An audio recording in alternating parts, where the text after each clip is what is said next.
guys, Veggie Gamer back, and oh my goodness, we are here tonight at the completion of Harry Potter and the Chamber of Secrets. We'll be going through the final two chapters today, which are called The Heir of Slytherin and Dobby's Reward. Great chapters. Some changes, some things which I prefer from the book, some things which I think that the movie actually improved on. We'll be discussing those later on, obviously in the book club as well. In fact, let's get that out of the way straight away. Guys, so if you're new here, hello, I'm Veggie. And I do reviews, I guess review is the right term, of the Harry Potter books. I know the title of the videos is a little bit confusing because it says that I read them. And every now and then I get comments saying, oh, you should just read the books in videos as well. Apparently, from what I gather, that's against YouTube policy, guys. And YouTubers have actually had their videos taken down. Not channels, I don't think. But had videos taken down of them reading the books. Now, for one, I think that's a real shame. Because I think that's actually a really nice idea that people, you know, maybe put on their own voices and everything. In fact, one guy contacted me saying that he used to, like, read them out whilst on the beach and everything. What a lovely idea that is. At the same time, I can kind of see it as well. Because the book is the book, if you know what I mean. It's like if my movie reaction was just the movie, if you know what I mean. Okay, it's hard to describe. And so that's what we do here. We go through in depth look at the chapters, guys. And so this one will probably be a little bit shorter than previous episodes, just because well, it's 2 chapters, but I'm sure that I will have I find a way to make it well over 2 hours somehow, because I always do. But we'll go through my notes. Then, after I go through my notes for the chapters, we then go into the Harry Potter book club, which is something that you guys can be a part of. Now, this is on the Patreon, guys. You can pledge as little as you want. There's no tier system on my Patreon. And so you can pay as little as you want and get access to the book club, which means that you can make a comment on these chapters, maybe asking me questions about them, your thoughts, things that you noticed, things that you think were interesting, things that you thought could have been done differently. And like I say, questions if you got questions for me. And at the end of these episodes, we go through the book club. It's getting longer and longer each episode, guys, and quite frankly, I love it, because it is actually my favourite part of doing these book reviews is checking out your comments in the book club. And so if you want to check that out, you can. Also, if you do back the Patreon, you also get access to all the full like movie reactions that I do, as well as Buffy the Vampire Slayer, which we've just completed the first series, guys. So good.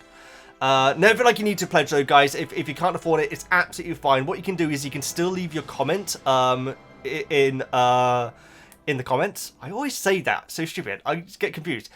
You can leave a comment under the video, guys, and I will still read it. I won't be reading it out in a video, unfortunately, but I will still read your comment. So if you've got something that you want me to read, you can do so there. But if you want it to be actually in the video, there's the Patreon there for you guys. But then again, I know that a lot of you guys can't back the Patreon. You're more than welcome to just hang on for these episodes. I should also say the Patreon versions are at least 2 episodes ahead at any one time.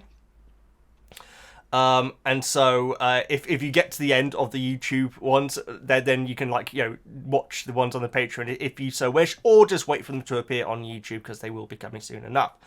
That being said, I think that's all I got for my intro today, guys. Obviously, I got my notes ready. Shout out again to Raider Max for is greatly appreciated. He basically now does the summaries that I read out at the start of each chapter, and believe me, guys, that saves me so much time. And so, thank you so much, Raider Max. Let's get on to his summary, I should say, of Chapter 17, The Heir of Slytherin. Harry goes into the chamber, which has columns in the shape of snakes and a large statue of a wizard against the back wall. Harry notices Ginny by the statue, not moving but not dead. Tom Riddle is also there and tells Harry he has a memory preserved in the diary. Sorry, I apologise. Confused, Harry asks him to help pick up Ginny, but instead he picks up Harry's wand. Tom tells Harry he had been waiting for him. He explains that he possessed Ginny through the diary and made her open the Chamber of Secrets, as well as do the other stuff that has been happening around Hogwarts. When Ginny started to realise what was happening, she tried to flush the diary away, only for Harry to find it, exactly what Riddle wanted, though unplanned. As Ginny grows weaker, Tom grows stronger, and Harry asks why he is so interested in him. Tom replies he was curious how Harry could possibly beat the greatest wizard of all time, Voldemort. Harry questions why he would be so interested in that, and Tom shows him that rearranging the letters in Tom Marvolo riddle, you get "I am Lord Voldemort," which I got so confused about when watching the movie, but I've now worked out the very obvious reason of why that is the case, which we will go into in the notes. There's several things about these chapters which, when I first watched them, guys, I got to admit, in the movie I should say, I didn't fully understand. And quite frankly, I think, well, that's mostly my fault, but also it rushes over some key information in the movie, but we will get to that. We will get to that. A doobie doobie doo. As Harry tells Riddle that Dumbledore is the greatest wizard, and the Phoenix song can be heard, and Fawkes flies in carrying the Sorting Hat, to which Riddle starts to laugh. Yeah, Riddle seems a lot happier in the book. He really does. Harry tells Riddle that his common Muggle-born mother is the reason why Harry survived, to which Riddle believes him to just be lucky, and then calls for the basilisk. As Harry runs from the giant snake, Fawkes comes in to attack. Harry puts on the Sorting Hat and, without realizing it, asks for help. This is something which I actually didn't pick up on. And Harry is hit in the head with the sword. Max has put, "Help will always be given to those who ask for it." So there you go, guys, which isn't in the movie. That moment is not in the movie. But anyway, we will cover it in my notes. Harry stabs the snake in the mouth, but by doing so, gets bitten by the snake. Fawkes comes back to a dying Harry and starts to cry over the wound as Riddle claims victory. Where did Woody come from? Riddle claims victory. Not today, Riddle. The tears heal Harry, and he grabs the basilisk fang and pulled from his arm and stabs it into the diary. Riddle then fades away. Ginny wakes up crying and confused, saying that she is sure that she'll be expelled. They get back to Ron, and he is happy that Ginny is alive, and explains that Lockhart has completely lost his memory. Then Fawkes carries them all out of the chamber, only to see Myrtle, whom is disappointed. Now, this is the bit which I had to kick myself about. Is disappointed to see them alive and wanted to be joined in her haunt of the bathroom. Yes. Now, first of all, thank you very much for your summary, Max. We greatly appreciate it. It really is. Yes. Now, last episode, I did say that I'm really glad that the line, not really glad, but I'm glad that the line, you're free to share my toilet, wasn't in the book. Because in the movie, I never liked that line, guys. It seems, yeah, I don't know. I don't know what it is about Myrtle, guys, but there's something about Myrtle which I find, I think it's because it's such a sad story, and you were meant to find it funny, but that's certainly the case in the book as well, and so I never had that much love of that line in the movie. And last time, obviously, because it was said earlier on in the movie, I was like, hey, it's not in the book, that's great. No, it is in the book, guys, it's just later on. So I apologise about that. But thank you very much, Max, again. And now let's get through to my notes. Chapter 17, the heir of Slytherin. So yeah, the chamber is definitely much bigger and much darker as well. In fact, it actually remarks about how Harry looks up at the statues and they just fade into black. He actually can't see the top of them. Whereas the chamber in the movie is comparatively tiny. And very well lit as well. Which is interesting. How is it lit? Doesn't matter. Doesn't matter. It's a movie. And it does look like a Mortal Kombat stage. If you ever played Mortal Kombat 2, guys, that looks like the Chamber of Secrets in the movie. It looks straight out of that. It really does, but not so much in the book. It's certainly a lot more creepy, larger, and darker, and just. I think the thing is that because Harry doesn't know where he is and it's so dark and everything, it actually says how he's got his eyes like really tight like this, just in case the basilisk comes, so he can shut his eyes.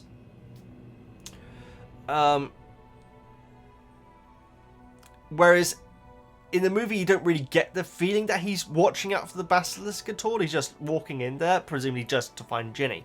But in the book, he's definitely a lot more concerned about the basilisk. We said about it in last time's episode, guys, how he is certainly a lot more afraid in the book. And that is consistent throughout these chapters. It really is, guys, how... Whenever... Because obviously, I have to refer back to the movie. So I watch the scenes back. So I can compare and, you know, say the differences and everything. And it is getting to the point now where I'm kind of like, oh, that's a shame.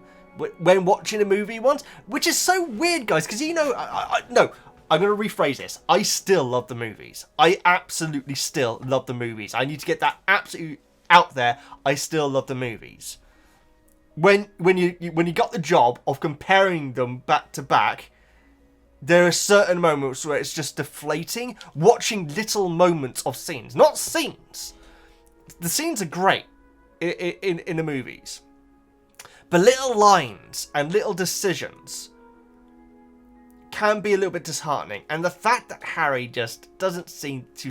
And it's not Daniel Radcliffe's fault in the slightest.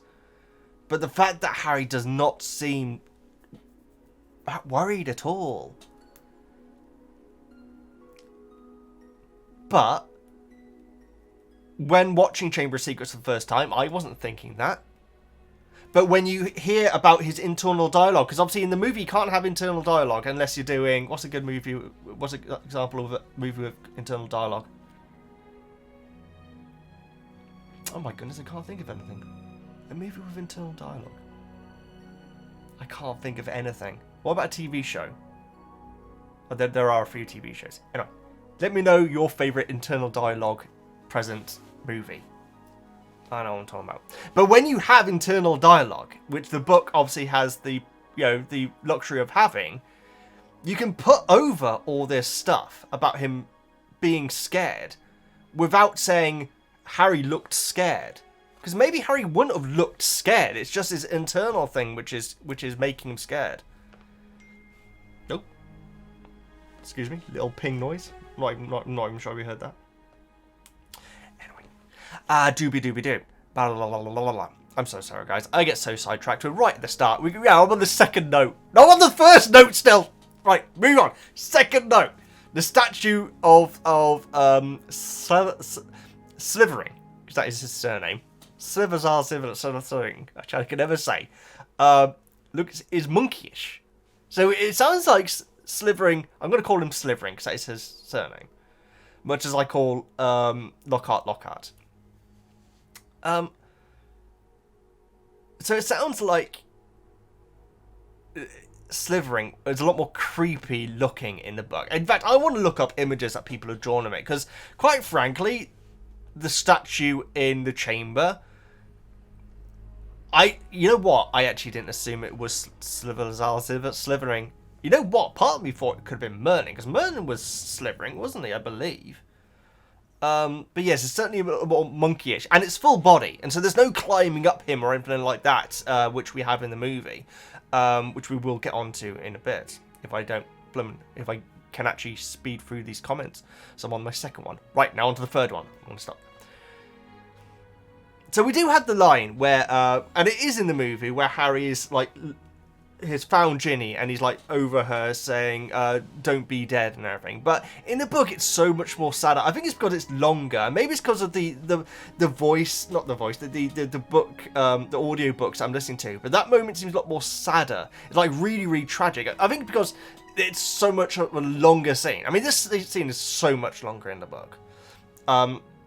You had the moment where Harry finds Ginny and thinks she is dead, but in the movie Tom's there like immediately, and in the book it says how he has a blurry edge to him. That's not the case at all in the movie.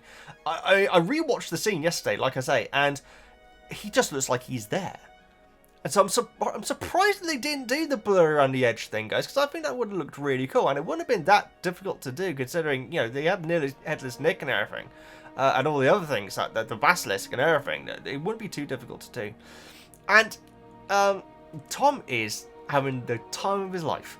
He really is, guys. In the movie, yes, Harry, I'm here, and this is what I did. Again, not criticising the actor, but it's very, I'm looking serious right now. Obviously, he's been told to do that. In the book, he's having a whale of a time, guys. He's like laughing his head off. He really is. He's like he's got like a cheesy grin. He's like leaning on statues and everything. He's like twirling Harry's wand around. He's like, he's having the time of his life. And Harry, and he does that, and this is in the book as well, in the movie as well. But because in the book you can really stretch out a lot more, Harry really thinks that Tom's on his side. I mean, he really does. I think it's probably because, I would say, since losing the diary several times after Ginny took the diary from Harry, several times we have heard internal dialogue for Harry saying how similar him and Tom are. And so I think in a way he has really built up Tom in his imagination, which we also find out here Ginny did as well. Now I gotta say, guys, either I'm an idiot or Ginny's storyline is explained so much better in the book, it actually makes sense. Because in the movie, part of it didn't make that much sense to me. But Ginny has been writing in this book before even going to Hogwarts. And that's why you had that wonderful line very early on, where Ginny's like freaking out about they don't have the diary, so they had to drive all the way back, and that's why they're late to get on the train. When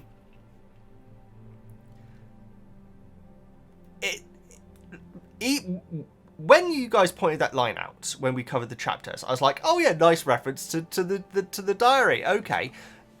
Not for a moment did I think that Ginny is actually speaking with Tom. Not for a slim second did I even think about that. And so that's so interesting. The fact, and like Tom's like saying, I had to listen to all this like 11-year-old girl rubbish and everything, but she confided in me and thought I was a friend and everything. And we hear her blooming insert into the diary. Some of them are blooming terrifying, quite frankly. But yeah, she actually used the diary as a diary, which I think I did work out. But I also didn't work, for some reason, I didn't think for a second that the diary would have actually spoken back. But that's how it got Ginny to do things. And the more that she did, the stronger Tom got. And the stronger Tom got, the more control over Ginny he had. That was not explained in the movie at all. I think that there's literally a moment where like Tom in the movie like says she was under a trance. There's so much more to it than that.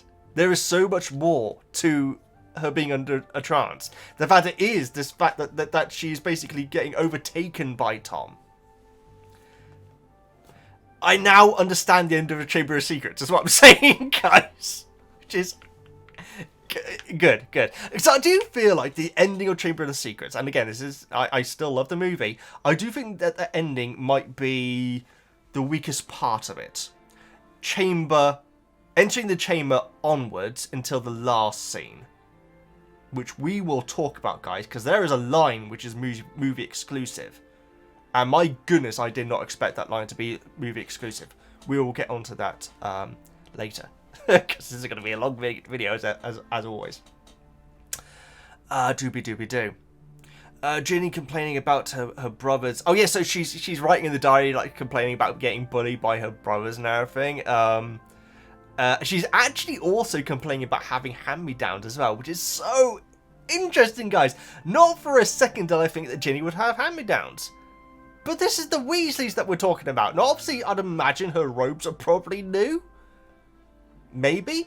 But a lot of her stuff is obviously, probably from Bill downwards being handed down. And at no point did I think that would have been the case for Ginny. And also that Ginny would be annoyed about it. Just like her brother. So there's a connection between Ron and Ginny, guys. Which I've never even... I don't think I've ever even assumed that there's personality traits to Ginny and Ron that are similar.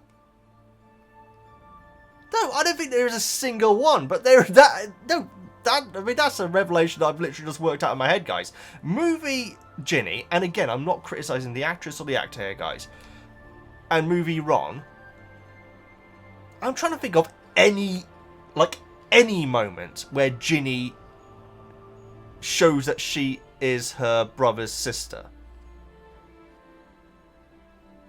she isn't given enough airtime. She's not given enough dialogue, quite frankly. That's the issue. That's the big issue. Anyway, we'll get more into that in a moment. But yeah, the fact that Ginny has this similar thought patterns to Ron. That just the fact that it's just Tom was saying that she'd complain about her brothers and everything, and complain about having hand-me-downs. That line makes Ginny so much more interesting because she feels like a Weasley now. You know what I mean? I'm making no freaking sense, but you have to remember, guys, that I am a movie watcher, and so in a weird sense, you had the Weasleys, and if I was to name the Weasleys, I'd probably name them all before Ginny, because Ginny doesn't feel like a Weasley in the movie. Am I wrong here? Okay, I need you to correct me, guys. Do you think that Ginny in the movie feels like a part of the family? Because everyone in the family feels kind of connected. Like, Molly and Arthur, you can definitely see traits for all of them. I'm not making any sense. I'm really not making sense. If you understand what I just said, guys, let me know what you think about Ginny feeling a bit distant from the rest of the Weasleys. Yeah. I don't think I'm making any sense. Anyway, we're rambling. Let's get on. Now, very interestingly, now this is actually different. Tom said how Ginny was the one who killed the cockerel, the roosters, I should say, and so on and so forth. And then he very specifically says in the book, he says and set the basilisk on, or the Shuns, and the Squib's cat. Very interesting, guys, because in the movie it says Filch. Now, that's because we don't know the word squib. Right? We don't know the word squib in the movies at this point. Oh, I'm so sure that we don't know. No, we don't. We don't know the word squib. But Tom refers to Filch as the Squib, which is so interesting. It just shows that Voldemort hates the fact that even squibs. Because he could have said caretaker, he could have said Filch, but he specifically said the Squib, which is a it's a disrespectful way of describing a squib to refer to him as the Squib. You know what I mean? In the same way, someone could refer to me as the vegan. It just sounds a little bit rude, But it's very interesting that the book version, it does specifically say the Squib. Again, it gives more of Tom's character. And yeah, we hear about her notes that she's been writing. It says that there's rooster feathers all over and all over her robes, and she doesn't know why. Percy keeps saying I'm pale and not myself. I think he suspects me. I think I'm going mad. I think I'm the one attacking everyone. These lines, guys, gave me chills when I was hearing them. Because I was just imagining that scene of Ginny, presumably alone, writing in this diary, desperate for, what's the word? Desperate for someone to tell her that that everything's okay. And the fact that it seems like Tom is writing back less and less, I think. And so, Ginny, it's so sad, guys. I think I'm going mad. I think I'm the one attacking everyone. It's a chilling line, guys. It really is. We don't hear any of her inserts into the diary in the movie. And just that last one, but quite frankly, all of them are brilliant. But just that last one could have been so impactful, but they decided to replace it with the line she was in a trance, and basically skip over all this stuff, again taking away her personality. Watching the movies, guys, and as soon as Ginny came into it, throughout the rest of the movies, I got so many comments saying how Ginny was done dirty, possibly even as many as, I think Ron is the king of the comments of people who you guys think were done dirty. But Ginny was definitely up there. And the fact that that line there was taken out. If that line was... Maybe it's because... the thing is, the movies were obviously trying to aim for an age-specific age level. And maybe they thought it'd be too scary. Maybe they thought that Tom laughing at Harry and everything would be too scary. I mean, we'll go into it, but the basilisk, you know, what Fawkes does to the basilisk is a lot more detailed. Let's put it that way. A lot more detailed in the book than it is in the movie. Anyway. So yeah, and Tom is like mocking Hagrid and said, "Who do you think they're gonna believe? Like, you know, like the orphan against like Hagrid, who's trying to raise werewolf cubs under his bed. Seems a bit dangerous." That he's going into the Forbidden Forest and wresting trolls. I wonder if that's meant to be Gwop that he's referring to, because full-size trolls, if Gwop's that size, full-size trolls must be absolutely huge. I don't think Hagrid's going to be able to wrestle them unless they're very, very, very young. We find out that Dumbledore was the Transfiguration teacher, which I don't think is ever mentioned in the movies, which is obviously what McGonagall is now. And is suspecting Tom. And Tom says that he thinks that that's probably why Dumbledore gave Hagrid the job as groundskeeper, because he didn't believe for a second that Hagrid was actually guilty of these crimes. Now this is a bit which does confuse me a bit. Because Riddle, it's almost back-to-back lines, where Riddle says that he's now able to come back and finish Slytherin's work. But then straight away after, he says that he's not interested in mudbloods anymore. And that he's interested in Harry. It wouldn't be an issue if those lines were away from each other, but it's so strange that he's saying that I'm here to finish Slytherin's work, but also I'm not interested in mudbloods anymore. Well, that's kind of Slytherin's thing. I don't know if Slytherin would be particularly interested in Harry. I guess he would be. But Slytherin's work was to get rid of mudbloods. I'm using that term as Tom and he would use. So it's odd that he'd said that he's not interested in mudbloods anymore. I guess for the time being, maybe that's what he means. At the moment, it should say, but it said anymore. So it should say, I'm not interested in mudbloods at the moment. So yeah, Ginny stole the diary from Harry because she was worried that it could reveal stuff that she'd written to him. And so it's not... She didn't steal the diary to, like, protect Harry or anything like that. Or because Tom was commanding her to do it or making her do it. She actually stole the diary because she was worried about him seeing the notes that she had written about him, and also the stuff that she had written, much like, I think I'm going mad, I think I'm the one who's attacking everyone. She didn't want Harry to see those, so that's why she stole it back, just making everything even worse. That's cool. It's cool.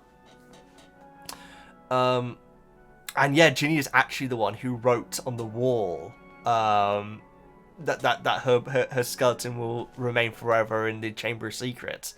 That's trippy. That's really trippy that she was actually the one. I should have already worked that out from the movie, but I didn't for a second think that the fact that she was actually the one who wrote basically her own, you know, going away note and everything. That's cool. It's something which when you watch the movie, there's so much information at the tail end of that movie that you just get no chance to let any of it absorb, if you're as stupid as I am. Tom asks Harry about defeating Voldemort. So yeah, he's like questioning like how exactly it happened and everything. He's like saying the greatest wizard of all time, Voldemort. How could you defeat him? He's like very condescending. And yes, we get the line, Voldemort is my past, my present, and future, which I didn't remember, but it is actually in the movie. And this is the bit, guys, which I was saying earlier on about the Tom Marvolo riddle. For the first time, well, not the first time, I'm pretty sure I've said it several times already, guys, but okay, I'm an idiot, okay? For some reason, I didn't work out that Voldemort's original name was Tom Riddle. I thought that he'd got it. This is how stupid I am, guys, and I'm sorry if it sounds like I'm not paying attention. It probably does, because I'm sure that everyone else on the planet worked this out straight away. I thought, this is embarrassing even saying this, I thought Tom got his alias, Tom Riddle, from the sentence, "I am Lord Voldemort." So I thought it was literally the other way round. So this entire time, up until now, and it's almost been a year since I started Harry Potter, guys, I've always thought it was that way around. I guess you could say because there was so much happening in that scene in the movie, my brain didn't get a chance to think logically. But I'm just an idiot. It's so obvious now that that is the other way around. Anyway. And the fact that we knew Tom's parents' names and everything from like the tombstones from Goblet and so on, refers to his own father as filthy muggle. He says he wouldn't keep his filthy muggle father's name, and says how his father abandoned his mother before he was even born. Now, I want to know how significant that is, because I'm wondering if that's going to come up again, guys, because that is, in a way, justification for Voldemort thinking the way he does about people. Now, granted, Slytherin had this whole thing about getting rid of Muggle-borns and so on. Mudbloods and so on. I only use that term because it's from their point of view. I apologise.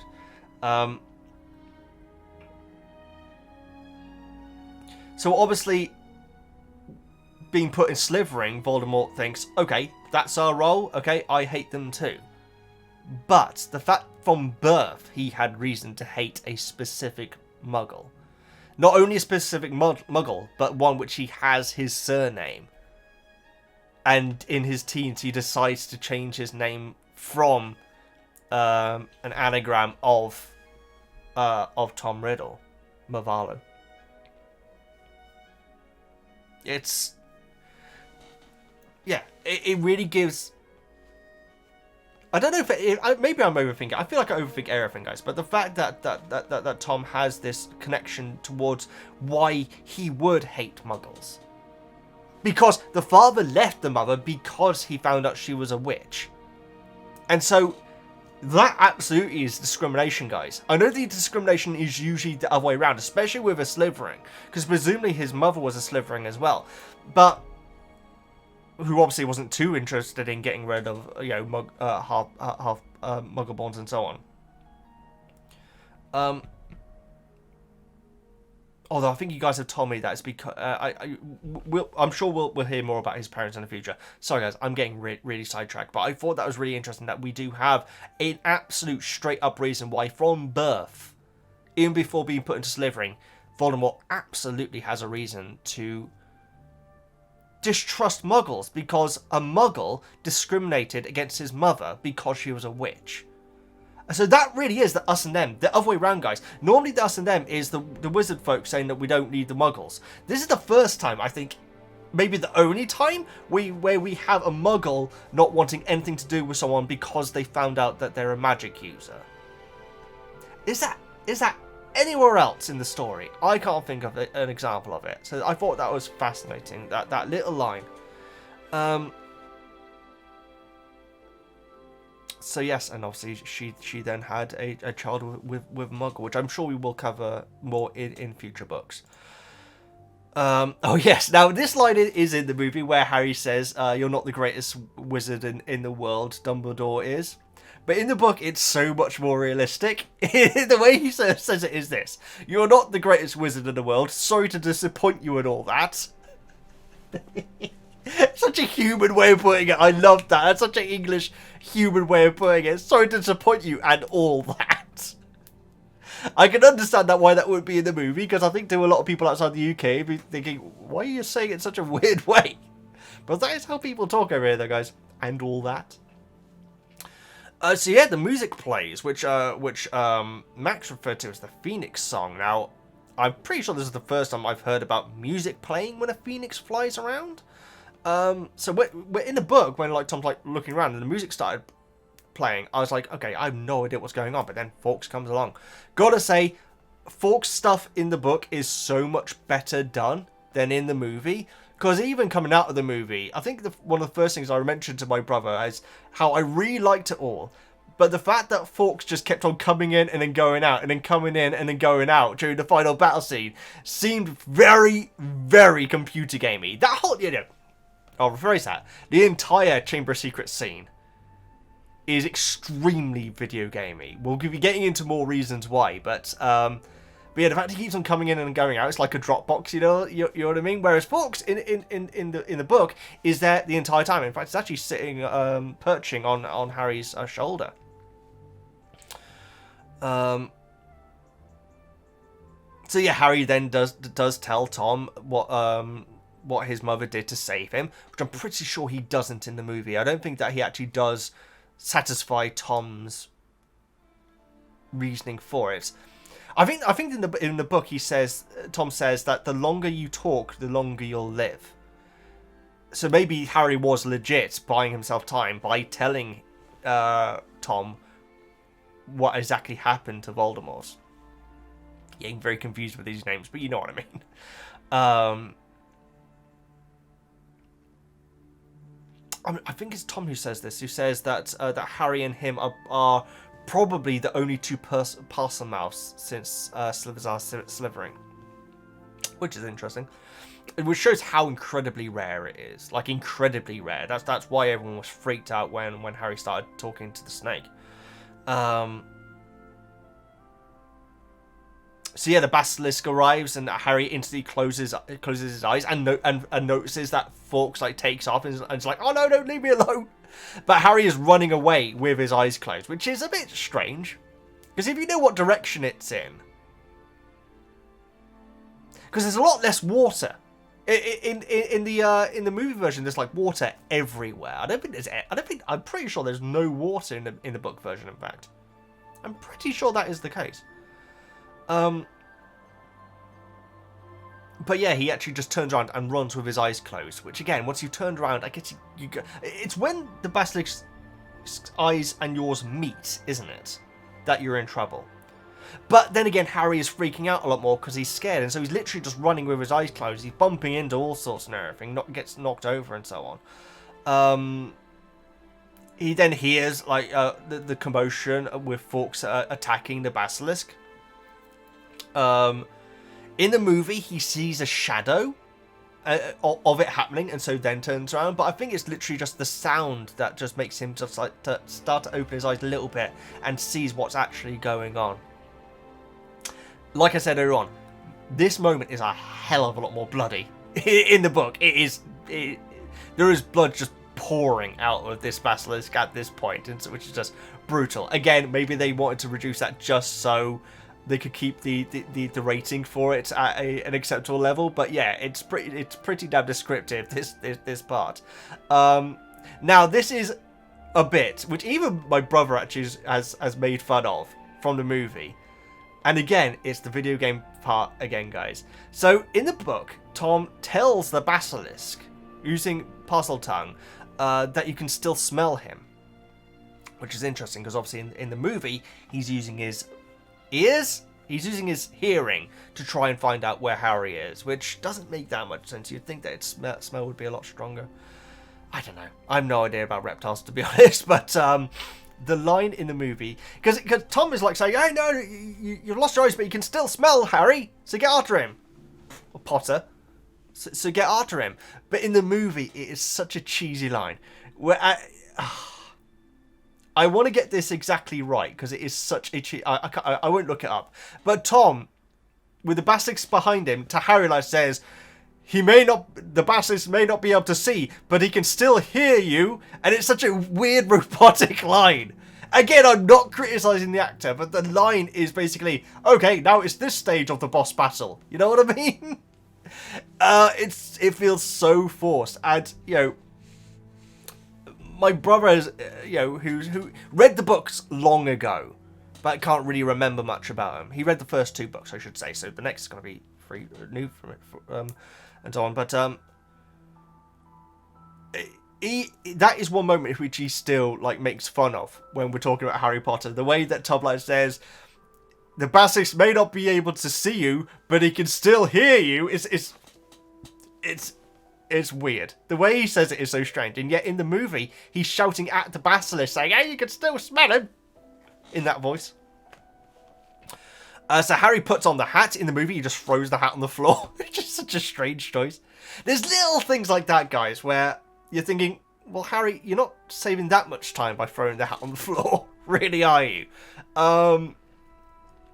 But no, he's running with the hat and puts the hat on. And he's actually pleading the hat for help. And the hat's not answering him. Which is cool, guys. That's like a very creepy... Again, a very creepy moment where he's like begging for help. Which again, I didn't until Max's synopsis there realise that is him asking for help. Again, these are one of the things which in the movie, it's just so much going on. You don't really get time to process it all. At least I don't. Quick drink. And when he takes the hat off, you can feel the sword inside it. So we don't have the whole scene which is in the movie, where which of wouldn't make sense because he's listening out rather than smelling. Where Harry runs down a pipe and like goes to like this side panel, like tries to break it off and everything. And then the basilisk comes around, and Harry has to be like really quiet, and he like throws a rock to like distract the basilisk to go away. Kind of finding fault in Tom's plan. If Harry just stands still and keeps his breathing extremely quiet, basilisk ain't gonna find him anytime soon. And so yeah, that whole moment is not in the book. The whole scene is just there in the middle of the chamber in the book. The movie scene is weird, and you know what? I didn't pick up on it until now. But Harry is running from the basilisk, and at this point, the basilisk isn't right behind him. So when Harry like goes to the side panel, like goes, trying to get it open, the basilisk is not like the basilisk is like, it's not like just about to grab him or anything. But then in the movie, it then shows what he could have done, and he could have just carried on going. Because if he carried on going, there's a split in the tunnel. Like, say, 2 or 3 meters from where the side panel that he's trying to rip off.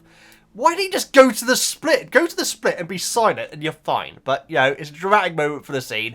I am really picking holes in that. That's ridiculous. So, yeah, ignore me, guys. That's a stupid point I just made. But when you look at the layout of it, it's really dumb that he went to the side panel to try and rip off because he had 2 exits right in front of him. Anyway, I still love the movie, guys. I got to keep on reiterating. I am not criticising the movies here. I'm making fun of, making light of some parts of it. That line, the basilisk can't see you, but yeah, no. I'm not mocking it. I am playing around with it, you know? I still love the movie. I think they did a very good job of representing a lot of the stuff in the movie. This scene is too short, but then it's the tail end of a movie, guys. You can't have this massive long scene of things being explained because you need to keep the energy up in a movie. And so, I'm sorry if I sound like I'm complaining. I'm really not. Harry is much more on the defense in the book because in the movie he's climbing the statue, from what I gather, to get a vantage point on the basilisk, and he's like going wow, wow, wow. He's trying to hit the basilisk. I don't think he tries to hit the basilisk at all in the movie. I think that what happens is the basilisk is like that, and Harry just goes like that instinctively, and it just happens to go straight through the top of the roof of his mouth. So much more defensive. There's no haha like Harry is doing in the movie or anything, which obviously puts over the basilisk as being a lot more dangerous. And because he's using smell, there is a direct, he is right there, rather than hearing, where, unless it can hear Harry's heartbeat, which I'm pretty certain it can't do, because in the movie version, of course, which I'm talking about here, because he's listening out for Harry, the basilisk's face is like right there in front of Harry, and he throws the rock, and the basilisk goes and goes to try and find it. I mean, I know 30 seconds ago I was saying I'm not complaining about the movie, and everything I've done since sounds like I'm complaining about the movie, guys. But after the basilisk is defeated, and Harry is bitten, Harry is like boom, like that. He's on the ground. He's passing out. His vision's getting blurry. I think it's getting white, in fact. And he thinks to himself, if this is dying, it's not so bad. Just a dark line.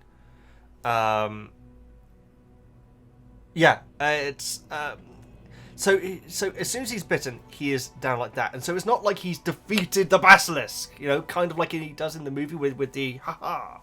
And the reason why I mention this is, one, it puts over the basilisk's venom as being a lot more potent than it is in the movie. But there is a strange thing where Harry is carrying the fang that had pierced him. And he carries it back to where Ginny in the diary is. Why is he doing that in the movie? Because in the book, he just collapses with the fang, and that's it. Not with the diary or anything. He just collapses on the spot. The fact that he walks back to Ginny with the fang just seems a little bit strange. But we know what he has to do, and so he has to carry the fang, because at this point he hasn't worked out that he needs to use the fang on the diary. That's what I'm saying. Anyway, there's a stupid line where Tom here is a bit dumb in the book. Tom here, if Voldemort is meant to be the second / the greatest wizard of all time, he has a brain fart here, guys. He really does. And this is book that I'm talking about. Book Tom is like saying, you're defeated. Even Dumbledore's bird knows it. Look, he's crying. Voldemort! Did you not pay attention in... It'd be, Care of Magical Animals, wouldn't it? It would be, right? It would have to be. Fantastic Beasts soon, guys. Promise. Yeah. Tom's an idiot. At this point, Tom had him. Tom had Harry defeated if he just remembered what Phoenix Tears did and just kicked the bird off. Actually, I don't know. Fawkes would probably be able to defend him. He just took out a basilisk. I think they could probably defeat Tom quite well as well. Or rip up the diary. Because Fawkes is the one who well, we'll get to it, but gives Harry the diary here. Gotta say, I don't think it's actually in my notes, but I do want to say this. This whole fight in the book does seem a lot more like Dumbledore with Harry defeating Voldemort. Not Harry defeating Voldemort with Dumbledore, you know what I mean? It definitely feels like Fawkes is the main... Fawkes is the one who is masterminding the fight against Voldemort here. Or Dumbledore is, you know what I mean? Whereas in the movie, it's a lot more down to Harry. Like I say, Harry walks to Ginny in the diary with the fang, then thinks, if I do that, then it's great. Whereas the diary is dropped onto Harry, and Harry's like, oh, hang on. Like that, you know? So that's absolutely Dumbledore's fight. It's Dumbledore's tactics. So in the book, it does feel like a lot more like it is Dumbledore fighting Voldemort than Harry fighting Voldemort or Tom. Just my opinion, guys. Tell me if you think I'm wrong there. Oh, we don't in the movie. Tom's like, I reckon you'll be dead within a minute. Not a great line. Whereas in the movie, in the book, he says, I'm going to watch you die. Take your time. I'm in no hurry. I don't know if that line would be too dark for the movie, guys, but that is a line. That line in the book was awesome, and so that's proper Voldemort line, you know. That feels like the sort of thing that Voldemort's Goblet of Fire onwards would say, you know. But no, in the movie, it's I reckon you'll be dead soon. I should also point out that in the movie, Fawkes starts to cry onto Harry after getting rid of Riddle, and after Ginny awakes, in fact, as well. And so it's definitely a different order that they've done it in here. I've got to say, I do prefer the book order that's done in. But certain things just work better in movies, and so they just played around with the order of it all, you know, having the defeat of Riddle done first. then then Ginny awakening, and then Harry being saved, rather than Harry being saved, him defeating Riddle, and then Ginny wakes up. I've got no problem with either of them, to be honest, but I think it's interesting they're done in different orders. So yeah, Fawkes drops the diary onto Harry. Ink starts bleeding out of the diary, which I actually didn't remember being in the movie, but it is there though, guys.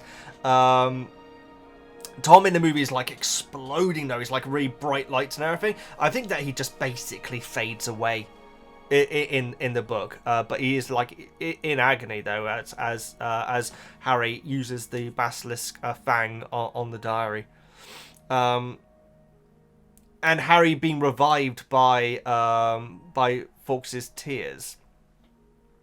Was it him being revived by the Fawkes's tears, or is it that when he was dying? Well, it says that it feels like he's using flu powder. The sensation, I think it is when Fawkes is saving him. The fact that he's like being so overwhelmed sensorily and everything. That's a nice callback to obviously the start of the movie, which is the first time we actually heard about flu powder. So yeah, Ginny awakes. Harry is like his robes are just completely covered in blood. He's got a little bit of blood, like coming out of his arm and everything, but obviously, I think the basilisk has probably bled on him as well at this point as well, and so it's a lot more. He's a lot more. Ginny must have been quite shook to see Harry in this state, because apparently he's a lot more covered in blood in here. She tells Harry that she didn't want to tell him what was going on in front of Percy. So sad, guys. Again, that's such a nice little family thing, because Percy, you'd imagine that Ginny, she knows that Percy loves him. Sorry. And the fact that she's getting worried about the fact that Percy's getting suspicious. She thinks that Percy is suspicious of Ginny. I don't think for a second he was. But she's paranoid about what Percy could do if he found out what was going on with her and the diary, and so that's why she wouldn't tell Harry in front of Percy. Percy coming along at that moment. It's fine, guys. This book does have a lot of moments of what ifs. It's like Hermione running off on her own to go and research something. If she'd gone with someone else, well, then again, if she'd gone with someone else, they probably would have been petrified as well. So it's nice to have little, convenient moments, But Percy turning up. Anyway. I love Percy. I love the stuff with Percy, guys. And we got some interesting stuff to talk about Percy, guys. It does turn out my mind is very, very dirty. As well as some of you as well, which I appreciate. But yes, I did get the wrong end of the stick, if you know what I mean, with what Percy was up to when Ginny walked in. Anyway, we will get to that in the next chapter. Ginny is like terrified of getting expelled. She's basically, from this point until the end of this whole time period before the feast and everything, is in constant tears. It's just like flowing from her eyes, like constantly crying. She's like incredibly apologetic and terrified and upset, saying that she's always, since Bill went to Hogwarts, she's always dreamed of going there herself. And now it's all ruined, and now she's going to get expelled and everything. None of that is in the movie at all, guys. She says very little. She says very little in the movie. I feel like the lack of dialogue is the reason why Ginny is so different in the movies. One line which I'm pretty certain is not in the book is Harry like saying, "It's all right. It's just a memory." That is a great line, guys. That is a great line. It's not the big line, which I'm surprised wasn't in the movie, which we will get onto in the next chapter, guys. That is still shocking to me. But I thought that was a really nice addition. It's just a memory. It just ties up the whole thing with the diary and Tom really nicely. It's a bit of a James Bond line. Arnold Schwarzenegger's, cool off. What was it? Cool off Bennett? Is that what he says on Commando? I can't remember. Let some steam off. It doesn't matter. Now some steam Bennett. Okay, enough about Commando.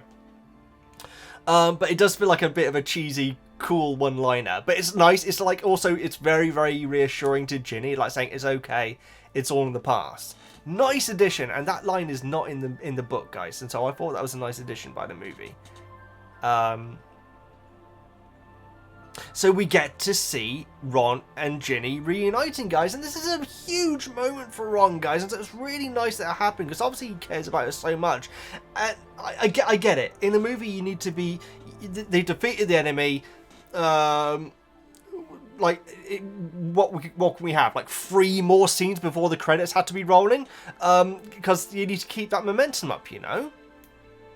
It's like, oh, I can't really say it. Okay, Star Wars: A New Hope. They defeat the enemy. There is a reunion, and then you have the ceremony. You know what I mean? You can't have too many scenes after the enemy's been defeated. You know, but having this moment in the book where Ron is just absolutely ecstatic to see that Ginny is still alive. It's so sweet, guys. It really is.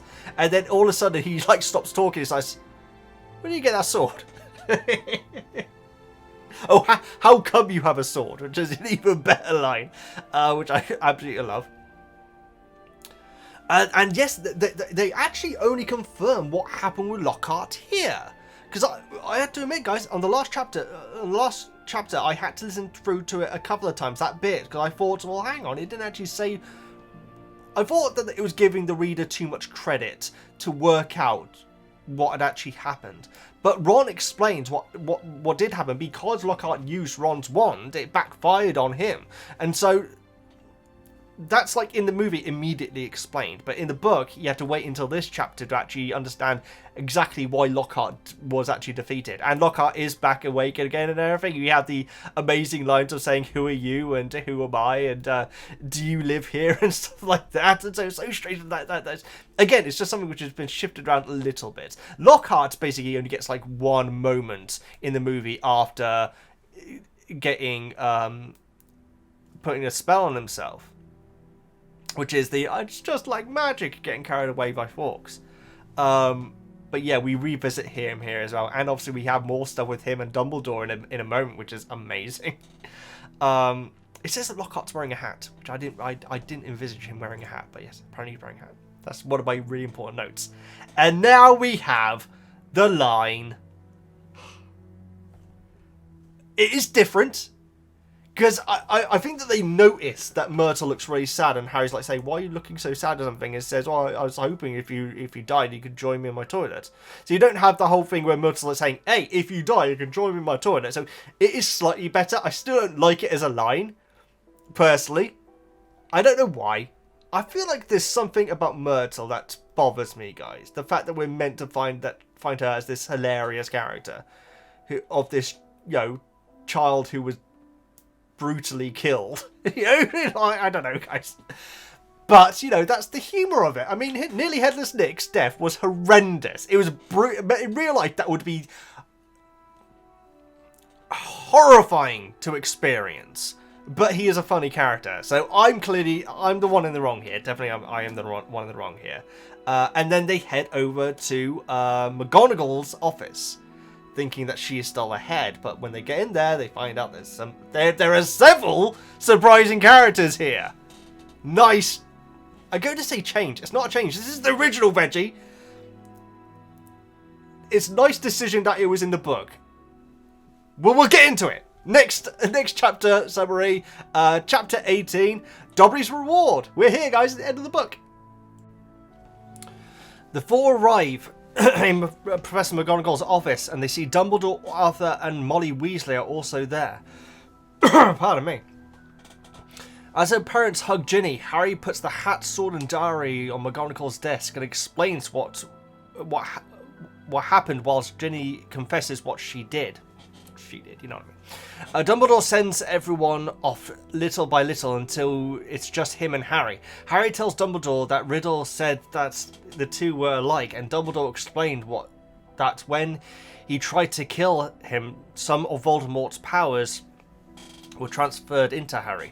Dumbledore tells him it's the choices he makes that make it different from Riddle, that choosing Gryffindor over Slytherin, which we have to discuss. Very interesting what actually happens in the book compared to the movie there.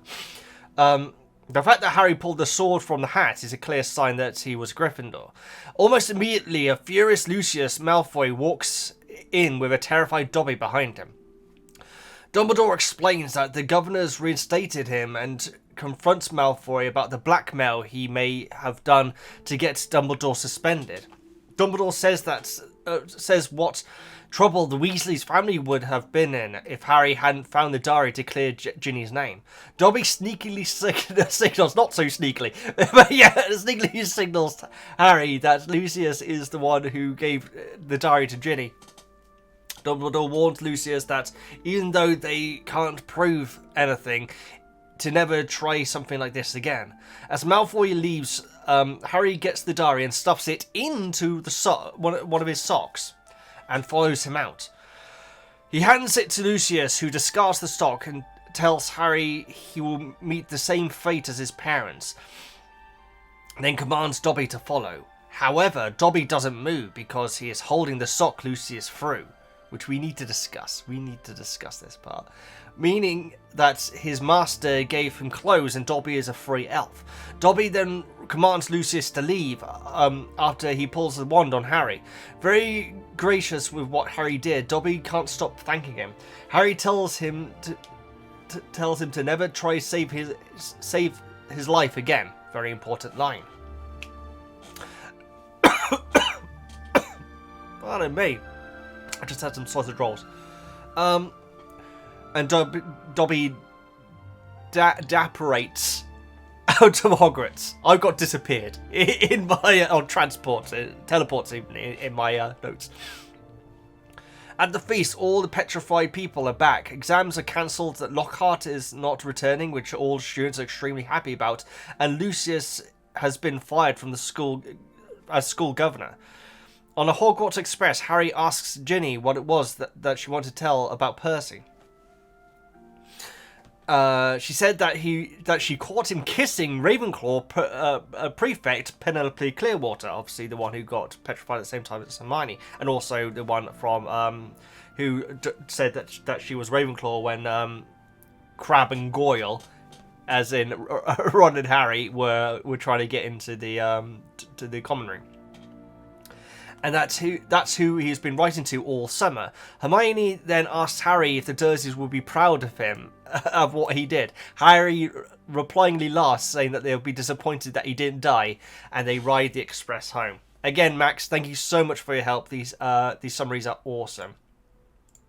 So we got a lot to discuss here, guys. A lot of changes. And you know what? Some changes that the movie, I think, did very well. I think that there's one which I think you're going to know what I'm going to be remarking upon. First, I'm going to pause some recording. So yes, first of all, Molly and Arthur being at Hogwarts, which is absolutely in RL.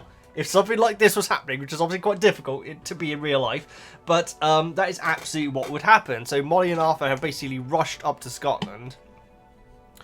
Probably didn't. Oh no, they can't use the car because the car's in the Forbidden Forest, isn't it? But yeah, they've rushed their way up. I know they would have used like flue powder, wouldn't they? Hang on a second. What's the limitations of flue powder then? Could they not flue powder to Hogwarts? You know what? I bet there's a something that stops them from being able to do that. Not even flue powder, but evaporate, or how I can never pronounce that term. But you do that to Hogwarts. That's probably what they did. But that's neither here nor there. So yes, Dumbledore's there, which is very interesting. Obviously, we do have this scene in the movie, but it's just Dumbledore there. It's certainly improved with having all these other characters here, particularly as in the movie, Dumbledore is kind of... I guess he's meant to be pretending to scorn Harry and Ron a bit. But in the book, it's McGonagall, which is absolutely right. In fact, now when I watch that scene with Dumbledore saying the things from the movie, it's absolutely the sort of thing that McGonagall would say. But, you know, streamlining the scene, that's what a lot of these things do. So yes, Molly doesn't react to the fact that Lockhart's there, which is very interesting. I guess because she knows that Lockhart is the dark arts teacher, so it's not a big surprise. But at this point, Molly is still an absolute Lockhart fan. I don't know if she probably did get to meet him in the bookstore when she was getting the book signed. Yeah, probably. So yeah, that's probably why she wasn't. She's probably more concerned about Ginny, to be honest, at this point. So yeah, I've got my note here is Harry explains the book. And when I mean the book, I mean the Chamber of Secrets. And so he basically explains the plot of the Chamber of Secrets to Dumbledore, McGonagall, Molly and Arthur, which is amazing. And yeah, McGonagall is slightly angry at the two, like saying, "Oh, you've broken all these rules and everything," which again, what Dumbledore does say before, before doing the whole switch and reveal. Is that the right term? Bait and switch, and say that you're all gonna have you're both gonna have special awards. We hear that Voldemort apparently is in Albania, which I think that's the first time we've heard of it, right? No, I feel like earlier on in this book we heard rumours of that. Did we? I'm not sure. But yes, we hear that Voldemort apparently is in Albania. Yeah, Dumbledore refers to Voldemort as one of the most brilliant students Hogwarts has ever seen. And it's very interesting because people don't know Voldemort is Tom Riddle, or at least I think the way that Dumbledore puts it is that that Voldemort changed so much after leaving Hogwarts that people just don't connect him with Tom Riddle. And so you'd imagine that people that would in his school year, which there wouldn't be any more around. Well, there would be. Would there? There would be, yes, definitely. You'd imagine they probably know. And he did have a close net of friends at Hogwarts when he was at school. Which is interesting. I'm trying to think who that would be. Unless Crabbe and Goyle's parents are a lot older. No, that would have to be much older than Harry's parents. No, that wouldn't work. Or maybe their grandfathers, maybe. Their grandparents, I should say. But yes, he did have a close net of friends who did refer to him as Voldemort, even at Hogwarts. In fact, I think that Tom Riddle actually mentions that in the previous chapter. So yeah, Arthur to Ginny. Arthur gives Ginny a bit of a hard time, which is terrible. Where it's revealed about the diary and everything, and Arthur says, "Haven't I told you to never trust anything that can't think for that can think for itself if you can't see where it keeps its brain?" That's a fascinating line, because that's obviously something which only would make the slightest bit of sense to someone who's been brought up in a magic world, not with muggles and everything. The fact that you need to know where the brain is located to be able to trust something to not be dark magic. I thought that was cool. Because obviously there's a lot of fantastic beasts in Harry Potter and everything, and so there are going to be intelligent creatures, but if you don't know where its brain is, then it could be dark magic. It's a good line, but Arthur, I guess he's just doing the whole parenting thing of being, "Oh, I told you this and everything," but not. Ginny, at this point, is still completely and utterly distraught. So yeah, she gets taken off to the hospital wing again. The hospital... Pomfrey deserves... I know that Ron and Harry are getting, a special award here, guys. Pomfrey deserves an award for this movie as well. What house is she? Do we know Pomfrey's house? I'm going to look it up. if you don't mind. Because she has been so busy in this movie. I think that in the movie she does actually get... In fact, she does. In the movie, Sprout and Pomfrey actually get a special shout out during Dumbledore's speech at the end, which obviously isn't in the movie at all. Pomfrey House Potter. Dooby dooby doo. What house is Madame Pomfrey in? I bet if you ask JK, they're probably Slytherin. Oh, really? What house was Madame Pomfrey in Hogwarts? Pomfrey, Madame Pomfrey. What house? These blooming these websites just repeat the question over and over and over again. It's great. I don't think anyone's ever answered. Oh no, Ravenclaw. Oh well, there you go. So because she's a Ravenclaw, that she doesn't get a bloomin' special award, isn't it? Ravenclaws never get any bloomin' respect in Harry Potter. Even Percy's girlfriend, Penelope, I should say, not Percy's girlfriend. Pomfrey is a workhorse in this movie, and she deserves as much, if not more, credit than Harry and Ron, in my opinion.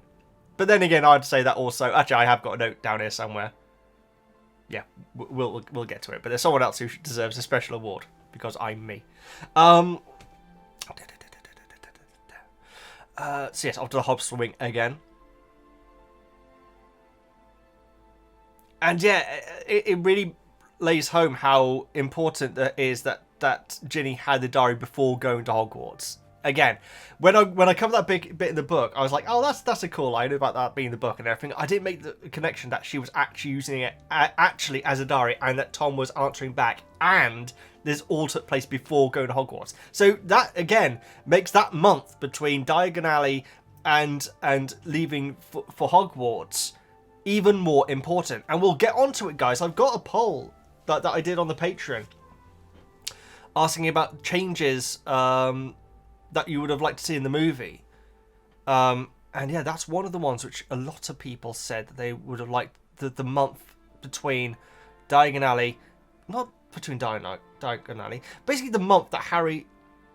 I think it is a month. I think, yeah, I'm pretty sure that they go to Diagon Alley and then it's a month before they go to Hogwarts. I'm pretty sure that's the order it's done in. And so all that time, Tom has been speaking with Ginny. Good. It makes that time jump very, very important. Whereas obviously in the movie, it's just like the next day they're just heading off to Hogwarts. Supposedly. Ron asks about Hermione because, like, they say how like everyone has been given the potion now and they're all on the mend. And Ron immediately asks about Hermione, which is obviously a nice reference to what's going to happen later on. And Dumbledore answers to Ginny, which is very interesting. So Ron says, "So is Hermione all right?" And Dumbledore says, "There will be no lasting damage to them, Ginny." So he actually answers the question to Ginny, which is nice, because it's like reassuring Ginny, because obviously she's the one who is absolutely distraught at this point and feels very, very guilty. And so it's a very nice choice for Dumbledore to actually answer specifically to Ginny from Ron's question. Yeah, so McGonagall goes to organise a feast. At this point, I'm very confused on what time of day it is. I'm pretty sure it is the middle of the night, because later on, when Hagrid comes in, it says it's 3:30, which has to be 3:30 in the morning. Because the feast are all in their pyjamas, apparently, and so they're having the feast straight away. It seems like an odd choice. At least let Harry and Ron have a sleep first, seriously. And Ginny, and then have the feast. But no, they're having it straight away after what happened. Maybe that's just the Hogwarts way, though. So yes. So yeah, Dumbledore does. He does do the bait and switch to an extent where he's like saying, "I did say to you that if you break any more rules, you'll have to be expelled." But that, and he like says, sometimes even the best of us have to eat our own words, which is a nice line. That's a book exclusive as well. So he says that he's going to give them the special awards, and he also says he's going to be giving Ron and Harry 200 points to Gryffindor each, completely taking away anything that any other student at Hogwarts had done the entire year. Now, I know he gave them points at the end of the last movie, guys, but what was it like? It was like 50 points each? Which, you know, if you could you could get 10 points for doing something great at Hogwarts. Giving them 2, I know that they've done something very, very significant, but it is literally wiping clean the entire point of the House Cup completely in the favour of Gryffindor. And so I'm pretty sure that's a book exclusive. I'm pretty sure he just says they're going to give them special awards. The 200 points, I don't think it's in the movie, correct me if I'm wrong. Quite frankly, if they're going to get 200 points for this, I personally think that Ernie should have got 200 points for wafting Nick up the stairs. That's a strange sentence, I know, but it is something that happened earlier on in this book. He should have been given all the points in the world. But, you know, the headmaster is not Hufflepuff, apparently. We'll get our revenge next book. Don't you worry about that. Right, So yes, Dumbledore like says about like, you know, you Lockhart and everything, and Lockhart's like looks over his shoulder, doesn't know he's actually talking to him. He actually doesn't realise that he's a professor either. And so when they like refer to him as the professor and everything, he's like, "Oh, I'm a professor," and it's very interesting. He like says, "Oh, I bet," I can't remember what term he says, but I think he says, I bet I'm rubbish at it," or something like that. It's very interesting. Is that the insecurity of? Maybe I'm overthinking this, guys. Maybe I'm overthinking all of this, but is that the insecurity of Lockhart on the surface there? Because obviously he is an insecure person because he has to put himself out as this amazing wizard that he isn't. But maybe that line there, the fact that he says, "I bet I'm rubbish at it," is actually the side of his self-confidence that is feeding what he had done previously. I don't know. Or maybe it's just a funny little line. I don't know.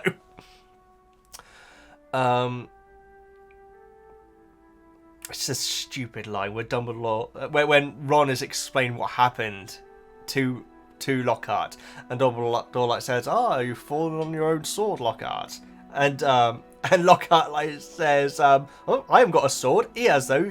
He can lend you one." Stupid line, but you know that's Lockhart for you. I just realised we need to go into my favourite character from the book as well, don't we? Spoilers. Let's go. Well, okay.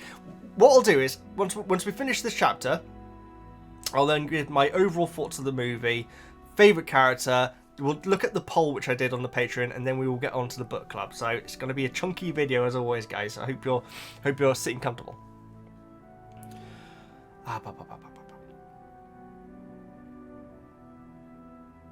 It was loyalty that Dumbledore was talking about. Yeah, yeah. So this line is in the movie, but again, the whole loyalty thing that Dumbledore said to Harry and Ron, but in front of Fudge, Lucius, and Hagrid. About I'll always be here as long as those who are loyal remain loyal to me. I didn't really think twice about that, but it was actually specifically Harry's loyalty that allowed Fawkes to be able to get so involved in the fight against Tom. So yeah, it's nice to have that finally explained out completely, because I gotta say, like I say, so much information is rushed over in the movie, but again, you can't have the end of the movie be that long, guys. You really can't. And Chamber of Secrets is a long movie as well. I think it's one of the longest, isn't it? I think it is one of the longest. I could be wrong. Anyway.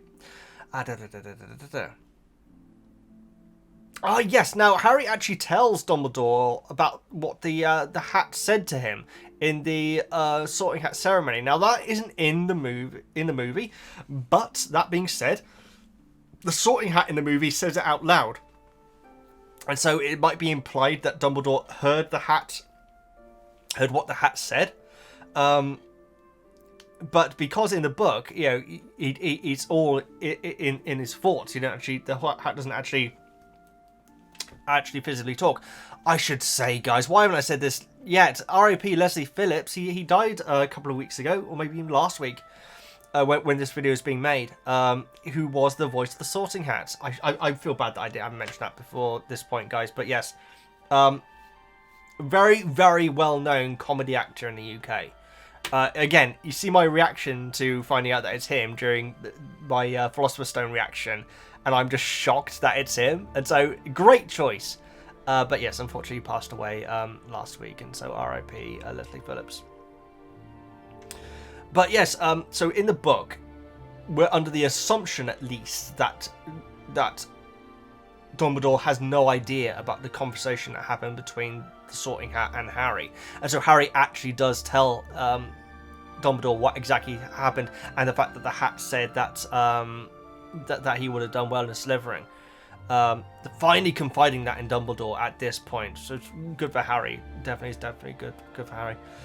Dumbledore says that he has to announce that they're looking for another defense against the dark arts teacher, and actually says we do seem to be getting through them, don't we? Very interesting that that's being said at this point. I'm trying to think, at what point did I start to suspect that was going to be a running theme? I didn't expect the reason for it at all, but I did expect it to be a running joke with the movies.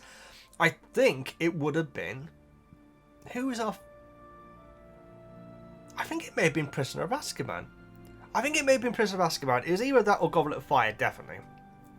Where I started to notice a running theme. But that line there really does set up for the rest of them, really, doesn't it?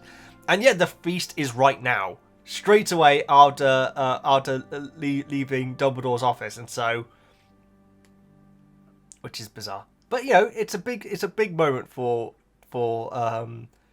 Hogwarts, and you'd imagine that Arthur and Molly are probably still there as well. You'd imagine so. Well, they'd be in a hospital with Ginny, wouldn't they? Of course, they'll probably be sleeping there. In fact, so then Lucius does come popping in. Dobby is apparently desperately trying to polish his shoes as he's walking in, which is amazing. That should have been in the movie.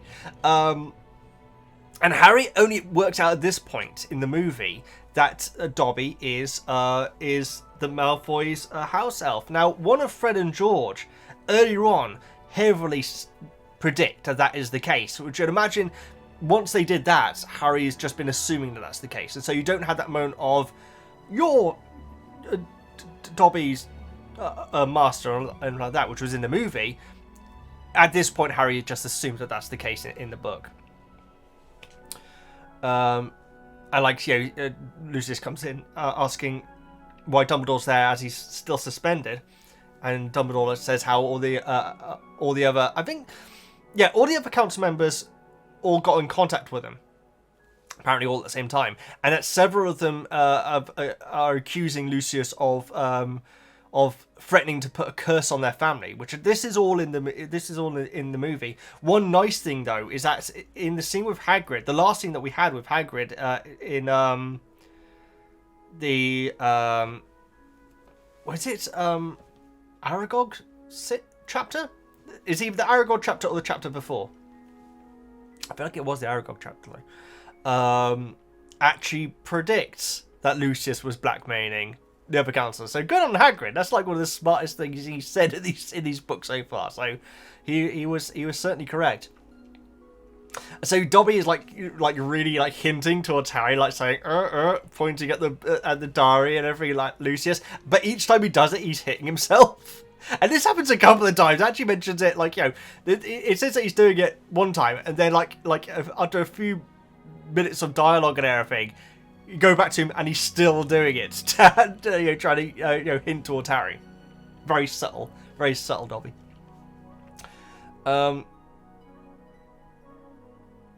yeah, how Lucius does seem to be using Ginny to get rid of the Muggle Protection Act. Again, that is not something for... I don't think that there is a million years I would have picked up on that in Chamber of Secrets with how it's left. Because obviously a lot of the Arthur stuff is stripped from the story. But it really does say how... I think Dumbledore is heavily suggesting that Lucius used Ginny to try and get rid of the Muggle Protection Act. So Lucius is definitely... He's obviously a villain in Chamber of Secrets, but in the book, he is absolutely the kind of the big bad at this point, really. The fact that it's so... Dumbledore and Harry are so clearly accusing Lucius of using Ginny to get rid of the Muggle Protection Act, specifically that. Not to help Voldemort return, or to get rid of Mugbloods at Hogwarts. No, specifically to get rid of the Muggle Protection Act. It really does have that whole Lucius and Arthur being opposites, really, which is not something which I ever really picked up from the movies. It really wasn't, guys. The fact that they are basically on either end of the spectrum of, you know, good versus evil, you know, pro-Muggles, anti-Muggles, and it's interesting. And so having Lucius's supposed plot explained, it really adds a lot to it. And yeah, Harry calls Lucius out for giving Ginny the diary actually in front of Dumbledore, because obviously in the movie that all happens after they've left Dumbledore's office. And Dumbledore says that like Max said in his explanation. I'm going to sneeze.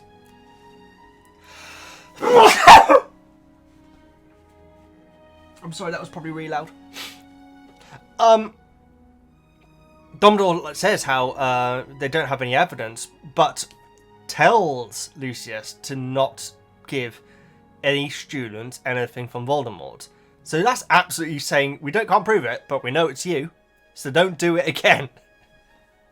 Which again is not something which, because Lucius basically walks out of that office frustrated but not exposed. You know, in a book he's absolutely exposed. Harry and Dumbledore both exposing him in front of each other. And then we have the kick, guys. So as Lucius and Dobby are leaving, in the book, Lucius kicks Dobby through the doorway.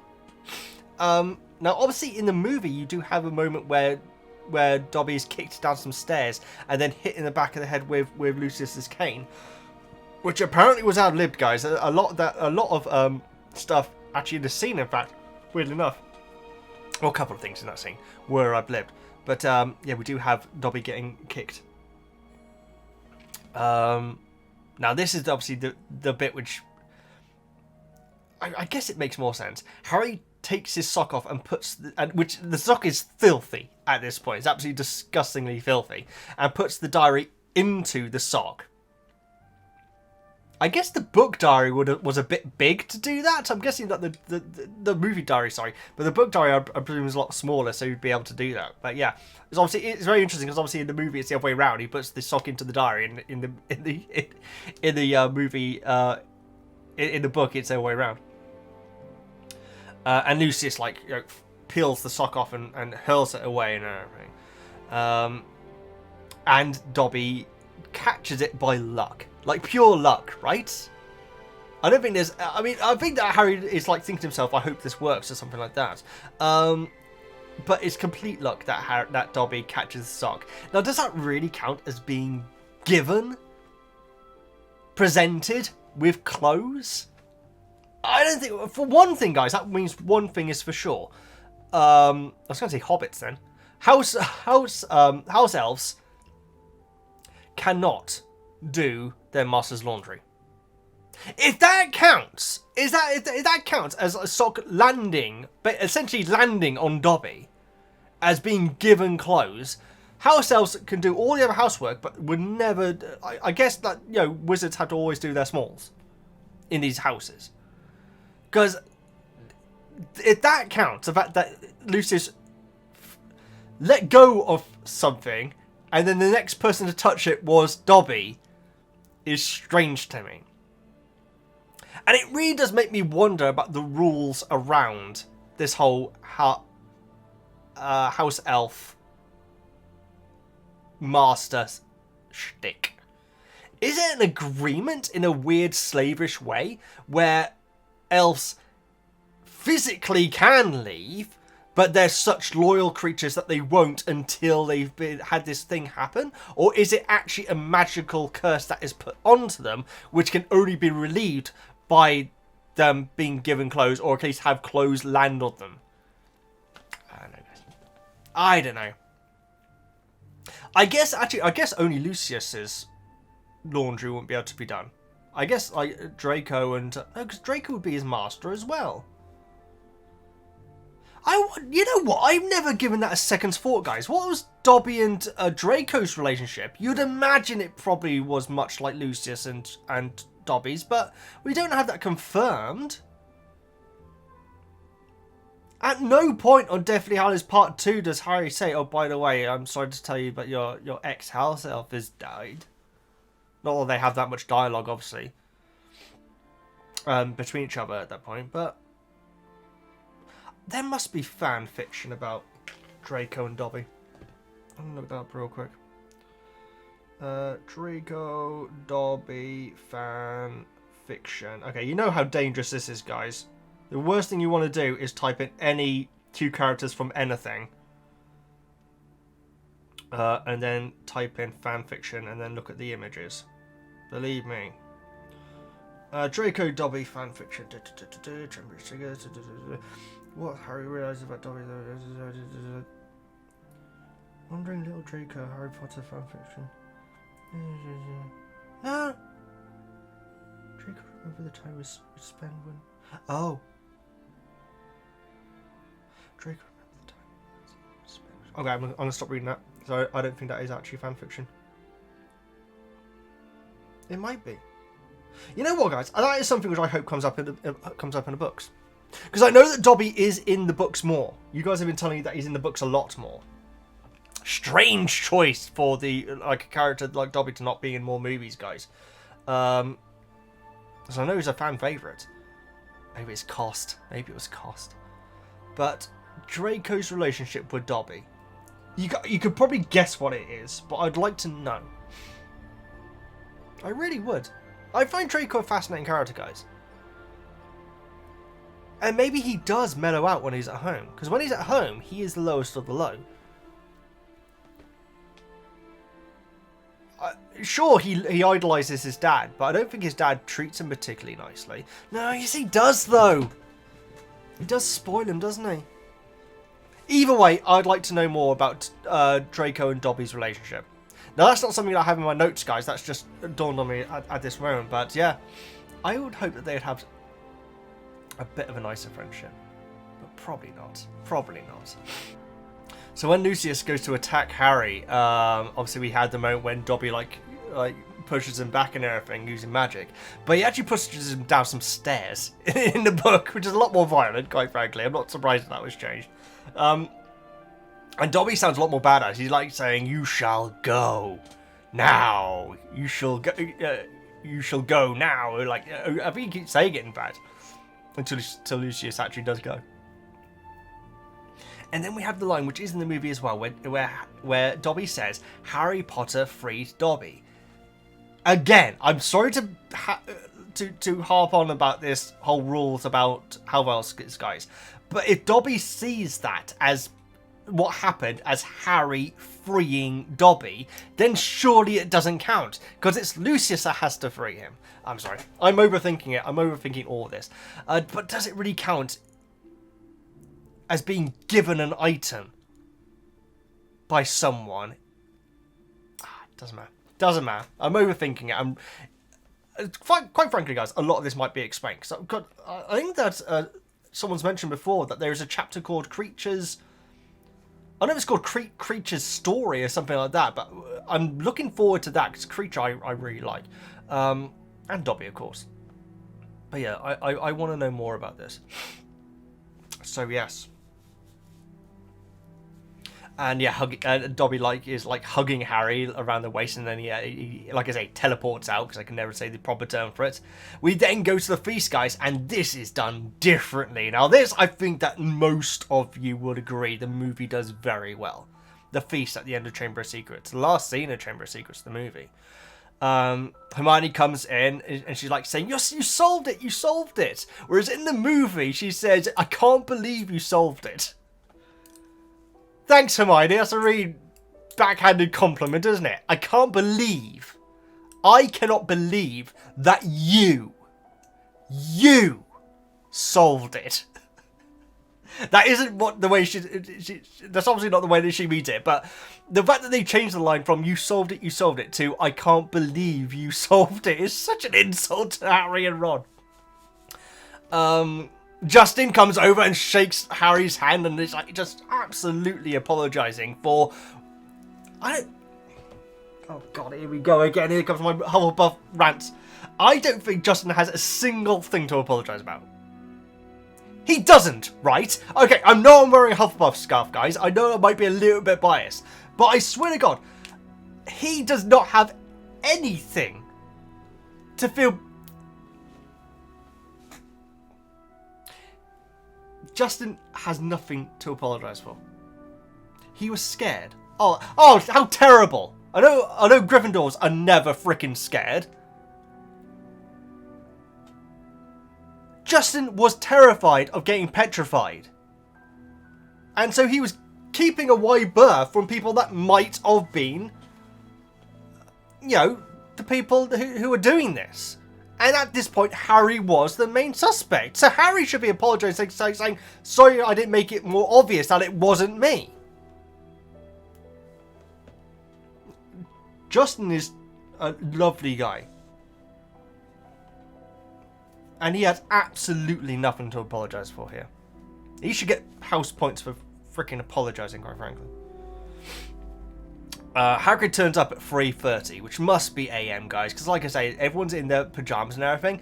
And this is the bit which blows my mind, guys, because this is such an important bit in the movie, where Hagrid comes in from Azkaban, and that moment puts over Azkaban hard. Where he's like saying, if it wasn't for you lot, I'd still be in Azkaban. And Robbie Coltrane, R.I.P. again, wonderful actor. Tears in his eyes, just saying thank you for getting me out of that. And then what's the next movie called? The Prisoner of Azkaban. The movie did so good here. Now, maybe I missed the bit where it has the line,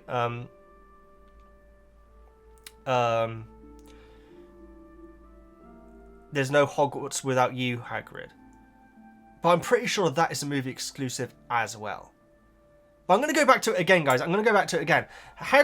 Robbie Coltrane, Hagrid, and the scriptwriter of the movie putting over how terrifying for Hagrid Azkaban was. Even to just be there for a short time. Absolutely. When people found out that the next book... I know, because it wasn't in the book that moment. But when movie watchers found out the next movie was going to be called Prisoner of Azkaban, they'd be like, oh crap, we know how bad Azkaban is. Hagrid was just there for a few moments and he was absolutely terrified. Not a few moments, a short time, I should say. So that is one thing that the movie did absolutely correctly. It's brilliant, guys, and it's beautiful, and that's the end of the movie. The end of the movie was Hagrid, everyone applauding, everyone in the Great Hall applauding Hagrid.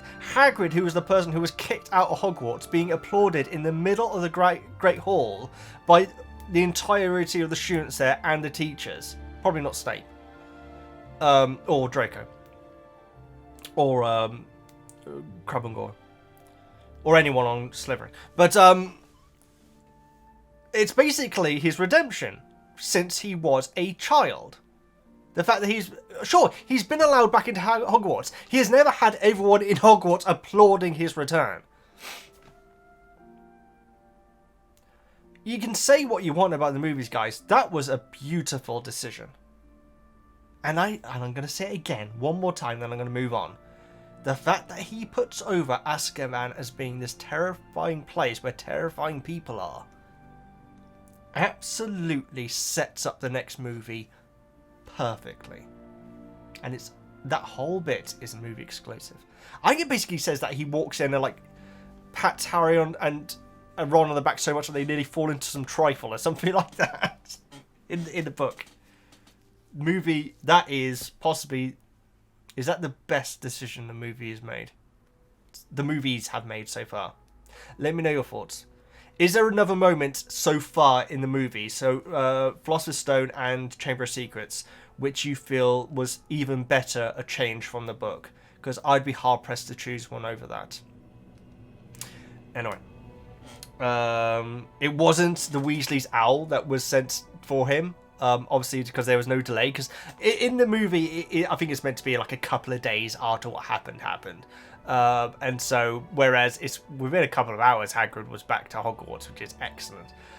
Which you love to see. So it was not... oh, no, not Hedwig. The Weasley's owl. My brain's gone blank, I'm afraid.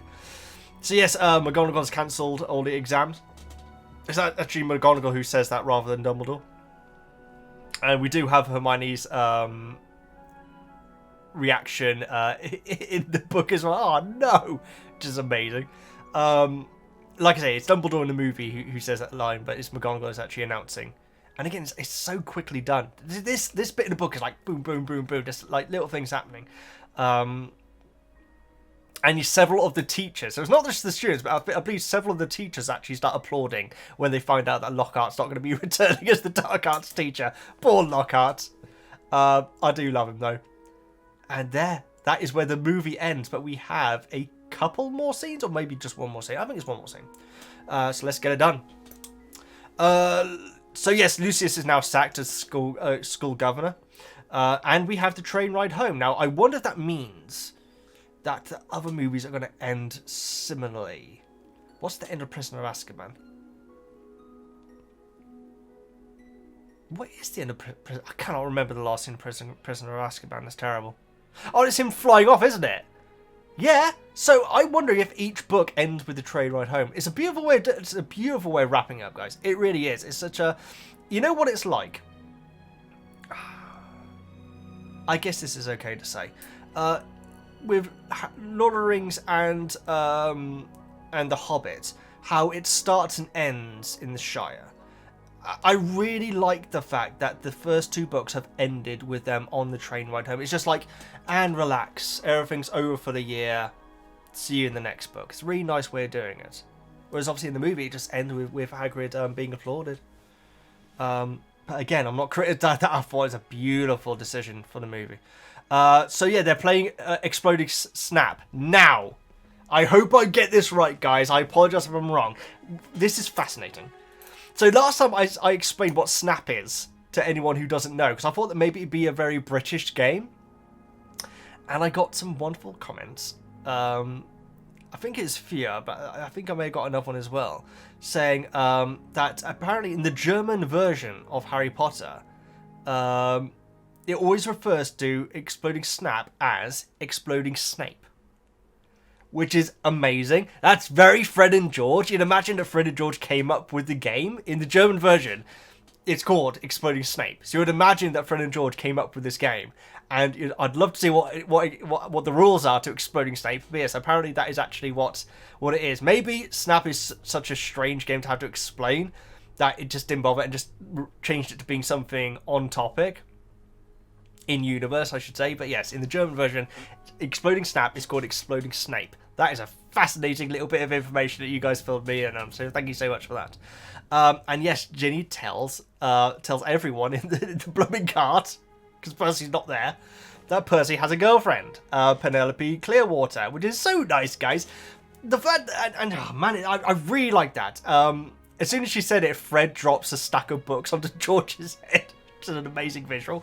I would have loved to see this scene maybe as in deleted scenes or something. That would have been really cool. Or maybe post-credit. Oh no, we do have a post-credit. Yeah, we have a post-credit on the special edition, don't we, of Gilderoy Lockhart's new book. Why would he be arrested? Oh no, he would be arrested. Yeah, he would. Yeah, anyway.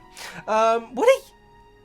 If you wipe someone's memory, but they did a crime, yes, they would absolutely have to be arrested. Very interesting. Anyway, and so that's why Percy's been keeping himself to himself, which we heard at the start of the book at the oh, not the grotto, not the Shire. What's it called? Oh no.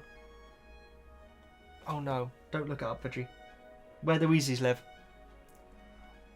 Oh no! I can't remember what it's called. Where the Weasleys live, but that's why Percy, right back then, because I assumed that was because he was like, you know, just like really focusing on his like political research and like, you know, trying to like best himself and get himself ready for like this big role that he's been going into. But no, he's been blooming writing love letters to Penelope, which is just adorable.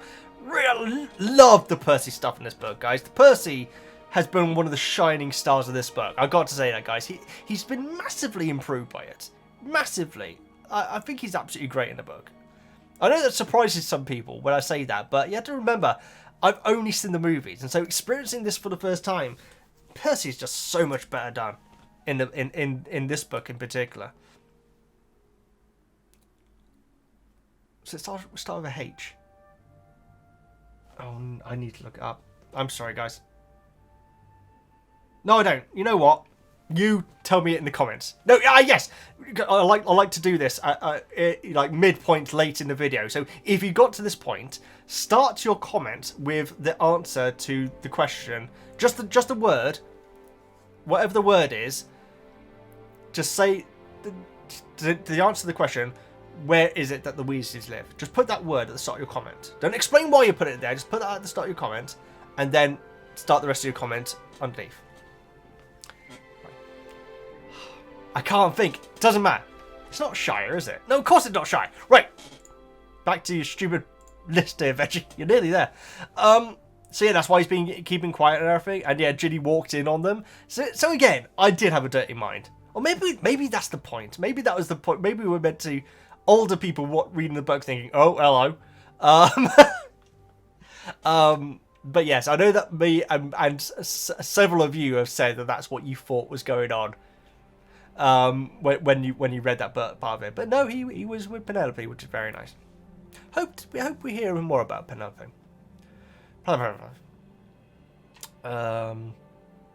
So yeah, Harry gives Ron, and presumably Hermione as well, his phone number and explains to Ron, and this is again a really nice callback to the start of the book, like says, this is one thing which these books seem to really do well, is like have really nice callbacks to the start and everything. We had the flu powder thing earlier on, and now this.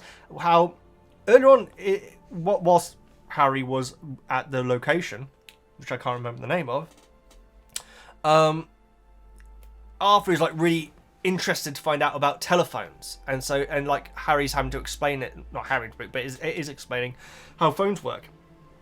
And now at the end of the book, we have Harry giving Ron his number and says, ask your dad about this, I told him all about it, how to use it and everything. It's a really nice callback, callback, you know what I mean. But yeah, I thought that was really nice. And Hermione still thinks that the Dursleys, because she saw what the Dursleys were like, and we know that Hermione's parents were like horrified, right? Were they there? I'm pretty sure that Molly and Arthur were there. I feel like Hermione's parents were there at in the train station at the end of the first book. But Hermione still believes that the Dursleys would be proud of what Harry has done. I guess because it's just so much this time. And we have an amazing last line. The first book had an amazing last line, but this is also an amazing last line, guys. All those times Harry laughs and says, all those times I could have died and didn't, they will be furious. What a horrible life Harry's got, my goodness. But that's it, guys, we're finished. That's my notes from Chamber of Secrets. What a fantastic book this has been. Improved so many things in the book. Like I say, though, there are definitely moments that the movie did better. Most of all, Hagrid's speech at the end of Chamber of Secrets, the movie, is so good. And I'm going to say one more time, the fact that it puts over the title of the next movie so much is so smart. It's a beautiful moment, guys. It really is. And it's not in the book at all. There's no celebration when Hagrid comes in. He just comes in and like, you know, grabs Ron and Harry. Obviously, in the movie, he also thanks Hermione hugely as well. Because she was absolutely part of solving the mystery, wasn't she? But it's so good. That was a great decision by the movie. But so many things are better in the book here. Ginny, absolutely better. And I'm going to mention it one more time. That line that Tom says. I think I'm going mad. I think I'm the one attacking everyone. That's not verbatim. I might have the wording a little bit wrong there, but that line puts Ginny over as such a sympathetic character. She's so much better done. The Valentine's scene. My God, I would have loved to sit just for the teacher's expression at Gilderoy telling everyone what's going on. The dueling club is so much better in the movie. Ron being... Hermione not knowing what's going on when Draco calls her a mudblood, and everyone, including Wood, everyone that's there, going nuts. And Hermione's like, okay, I have no idea what's just happened there. And then for Ron to be the one to explain to her, at the same time as saying, this is unacceptable and it's rubbish, but this is what these people think and why they say it. So good. Ernie I thought was amazing. I thought Ernie was great, and Hannah as well, but Ernie I thought was a brilliant addition in this. Sprout, her stuff was great. Sprout was great in the movie as well, but we get so much more Sprout here. Her and Lockhart hanging out was absolutely amazing, quite frankly. Again, I would have loved to send that. But yeah, more Sprout. She was brilliant in this book as well. I'm hoping that she's going to be in the rest a lot more as well. Obviously, we saw her next, I think, in the Deathly Hallows Part 2. So many moments. The Death Day. So many moments from this book that are missing or very different Arthur attacking Lucius are just so much better in the book. That doesn't say that the movie is bad. I do think that the tail end of the movie, I found it confusing. And it's taken me until now to understand exactly what was going on with Ginny and the diary. And it being stolen and why it was stolen. And the fact that Ginny was still herself this entire time. But would then lose... not being able to remember what she did on certain nights when people went missing and everything. It's so much better in the book. And now I guess it's time to say who my favourite character is, guys. I don't think this is going to be a massive shock to anyone. Percy was a hugely improved character. If this was going on improved character... Okay, this is a good point. The first book, my favourite character was Hermione. And that was based on how much better she was than in the movie. Now, I love movie Hermione. I think she's absolutely adorable. In Philosopher's Stone, she's absolutely adorable. She really is. But she is so much better in the book. She's so much better in the book. If we're going on that as you have a starting point of what a character is like in the movie to being what they're like in the book, I think that Percy would win that hands down. Because I've really, and he's in it a lot. He's in this book a lot, guys. Much more than I was expecting. If we're going on that, then I think that he wins. But we're not going on that. What we're going on is who my favourite character is from the book. And that was Hermione on the first one as well. It just happened to be also because she was so much better. My favourite character from this book, no surprises, is Gilderoy Lockhart. Every single moment with him in was freaking hilarious. Kenneth Branagh? Yes, Kenneth Branagh did an amazing, but no one else could play Lockhart. I'm saying it there, guys. Kenneth Branagh did a perfect take on Lockhart. But somehow, some way, the book version is even better. He is so smarmy. But he keeps on going, Harry, Harry, Harry, all the time. The fact that you can really feel the fact that he's twisting the knife. And he's like, Harry? What's going, Harry, Harry, Harry? And he's really jealous of him and everything. Whilst also using his coattails for his own career. Lockhart's the best. He is the best in the movie. He's the best in the book, in my opinion. He wins my favourite character of the book. Percy with a very good, not even second place, but what do they say? Noticeable thingamabobbies. He's one of them. But yes, Gilderoy wins that. Final thought on the movie, on the book that I had to make, guys, is a huge amount of this book is Harry getting humiliated. Like, properly humiliated. Now, I expected this, guys. I expected humiliation to be a lot more of a thing in the books. I think it was only in Goblet. It's only like in Goblet where Harry starts to actually be properly embarrassed a lot. We do have one moment in like Prisoner of Azkaban. I can't think of any other moments in Prisoner of Azkaban.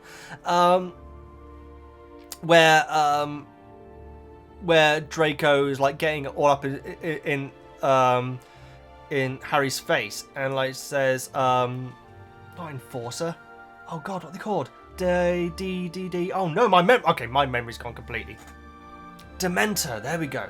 Dementor. And Harry like looks around and like everyone's like at Harry for looking around.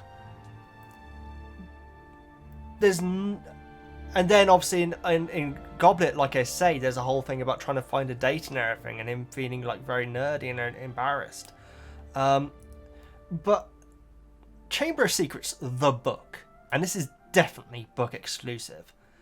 Every other scene, Harry is either being humiliated by Draco, being humiliated by Gilderoy, being humiliated by dwarfs singing him love poems.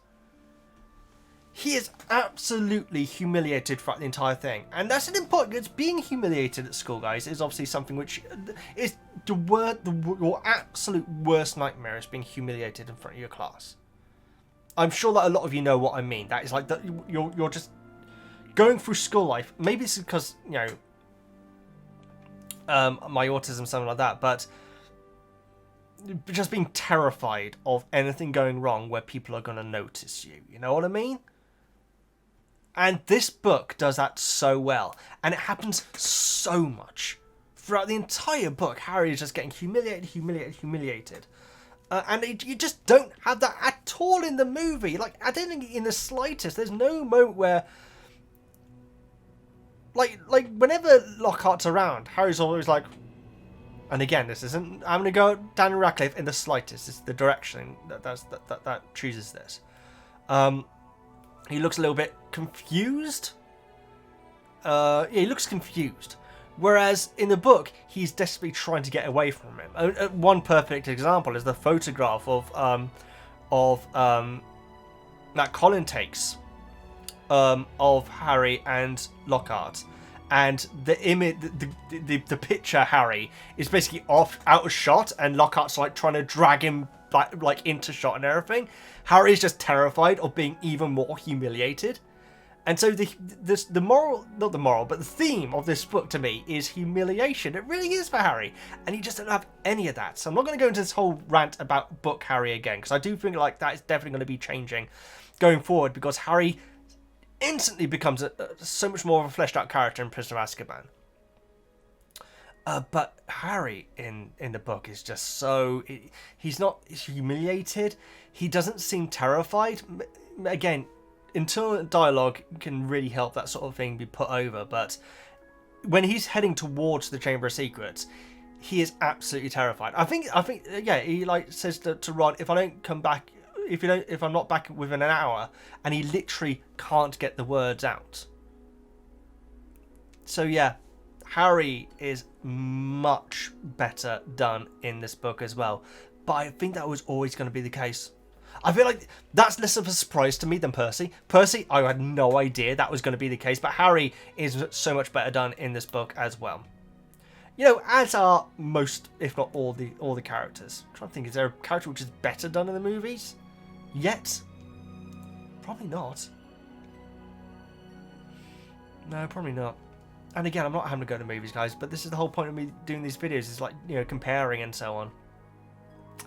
Either way, this was a wonderful book. Really was wonderful. And now we're going on to Prisoner of Azkaban, which is apparently when the big changes come. But before then, we've got two more things to do.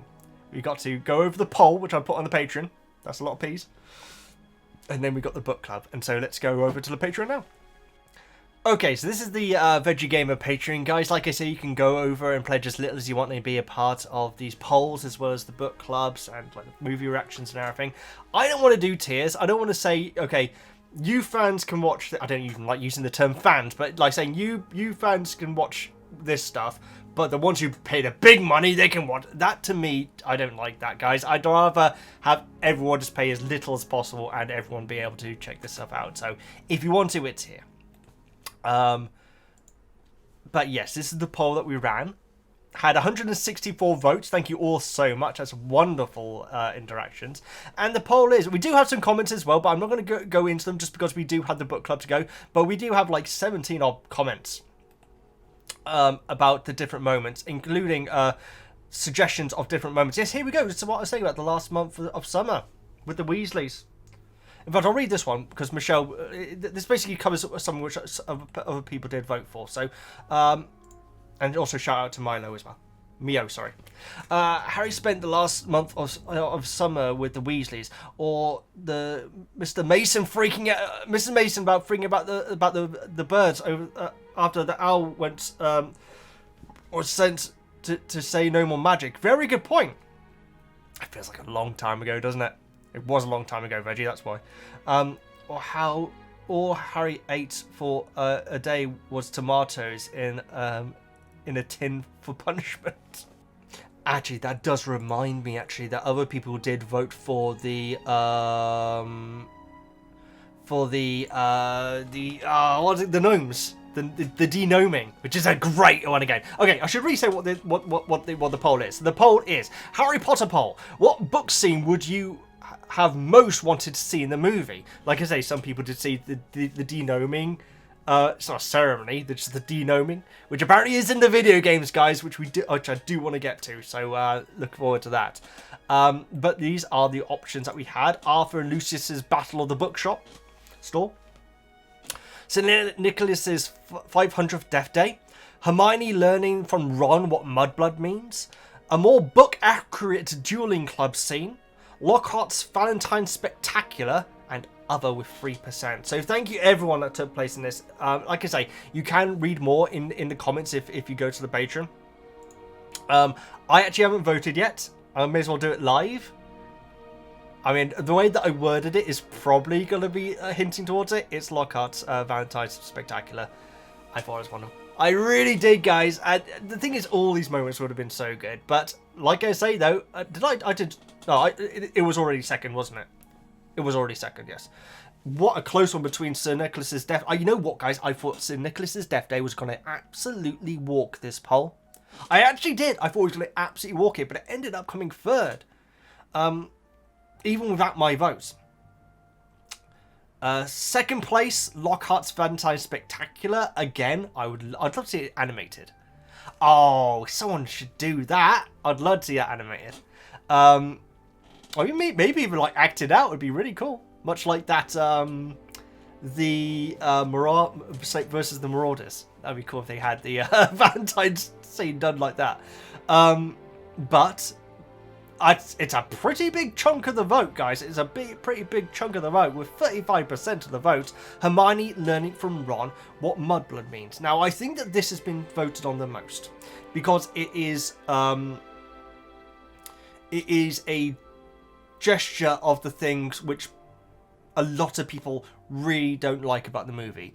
The fact that the relationship, okay, first of all, it's Ron, but also the relationship between Ron and Hermione. But yeah, mostly Ron, I think. I feel like that's why it won. But it was brilliant, though. I'm fine with it being Hagrid, guys. We discussed this at the time. I do feel like it's kind of odd, because Hagrid does seem to kind of have a slight bias against Muggles. I just feel like he does. He thinks that they're kind of beneath wizard folk. Not in a nasty way, not in like a Lucius way, but he does seem to have this whole thing of they're just Muggles. You know what I mean? So him being the one, and it's a beautiful scene between Robbie Coltrane and Emma Watson. That's right, isn't it? But Ron doing it. Ron is just a straight up comedy character in this movie. He really is, even in the poster within there with his broken wand. It's not symbolic for anything, is it? Shut up, Veggie. Yeah, he's like an all-out stupid, silly character in this movie. He really is. And we talked about his face with the spiders. I think in the last episode, where he's like, oh no, which is right because he's arachnophobic, which is absolutely fine. But yeah, I feel like Ron is the reason why this part won, and also because it's just a beautiful scene, and the way that he explains it to Hermione is really, really nice. The fact that he's basically saying they're wrong, this is why they're saying it, and this is why they're idiots for saying it. So that's the poll. Definitely going to do more of these in the future. I thoroughly enjoyed seeing everyone's thoughts on this. Like I say, you can go and check out the comments on the Patreon. But now let's go over to the Harry Potter Book Club. I like this bit of the video, even though it's going to be long. It's going to be long because there's a lot of comments this time. Okay, it is time for the Harry Potter Book Club, guys. So this is what it looks like. These get posted like a couple of weeks before the videos get done, allowing people a good amount of time to leave comments of their thoughts on it. And we got a lot to get through today, guys. Thank you everyone who takes part. It is greatly appreciated. It is my favourite part of doing these book reviews. It really is. And so let's get down to it. There are some basic rules, guys, but I always say follow the rules to an extent. It's not the end of the world if like your comment goes a bit long.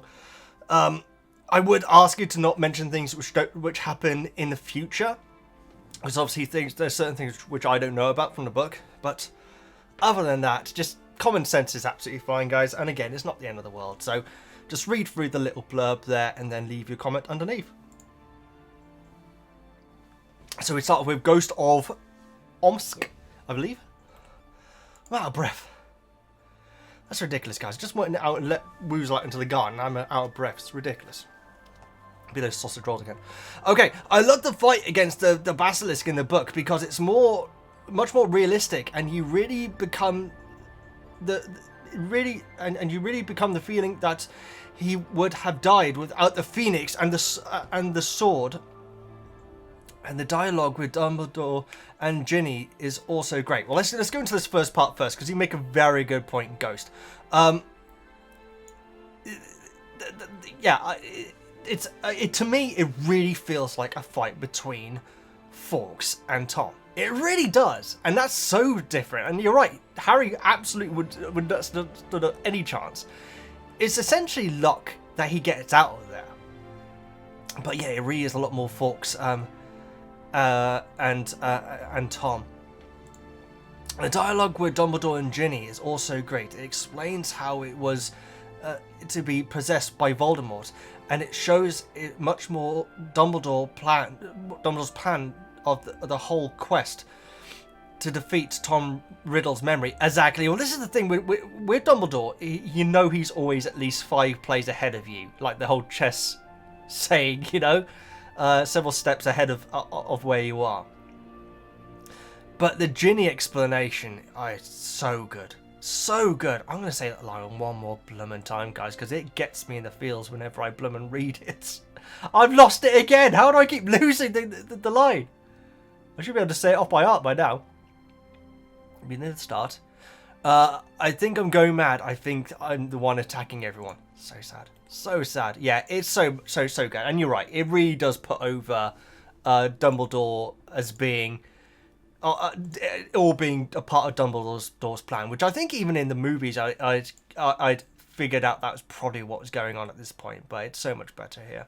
Thank you very much for your comment. Ishi. Hi, Veggie. Dobby's reward is one of my favourite chapters in the series. You would have noticed that Mr. and Mrs. Weasley, Dumbledore and McGonagall are all present. Of course, I understand that in the movie they would have been a budget constraints, etc. Exactly, time as well. You got to think, like I said, Ishi, you defeated the enemy. You can't have it go on for too much longer in a movie, you know. But I completely agree with you. The book, it adds a lot more. But it would have still been better if Mr. and Mrs. Weasley were there. And how comic it was with Lockhart there, and Dumbledore saying, impaled upon your own sword, Gilderoy. I said, fell on your sword. That makes a lot more sense, actually. Impaled on your own sword, Gilderoy. That is a great line. And of course, the detailed exposition of Dumbledore. And the reveal from Ginny about Percy's girlfriend. I know. I didn't see it coming, guys. Didn't see it coming. Sorry. Yeah, I did not see that coming at all. But it adds so much to Percy. I love it. And the fact that Ginny says, but you're not gonna mock him about it, are you? No, she doesn't say mock, but tease him about it, are you? And Fred and George are like, oh no, absolutely not. It's amazing. Thank you very much for your comment, Josh. The book is much better than the movie here. First, we really get a much better idea of what Ginny's been through all year and how alone she felt. Exactly. What makes Riddle's mocking her all the more rage-inducing? Absolutely, that's very true. He is really mocking her. I love that Harry's first instinct is to protect Ginny. He stops Ron from asking questions about what happened and and is aware of the fact the diary. Sorry guys, sorry, my dyslexia is bad, guys. Ron from asking questions about what happened, and is aware of the fact that the diary can't be used to prove her innocence. So he and Dumbledore framed the story, trying to keep her name out of it as much as possible. That is a point which I did not make. That is a point which I did not make clear in my notes, Josh. Very good point. How Dumbledore. That's why Dumbledore says about. But it's strange because Voldemort's in Albania, and at that point, Harry's like, "Oh, he's not pointing the finger at Ginny." Very good point, Josh. That's something which I missed out. The movie is very basic, and it is a shame. Yeah, like I say, watching that whole scene now, having just experienced the chapter, it's kind of deflating. It's done so fast.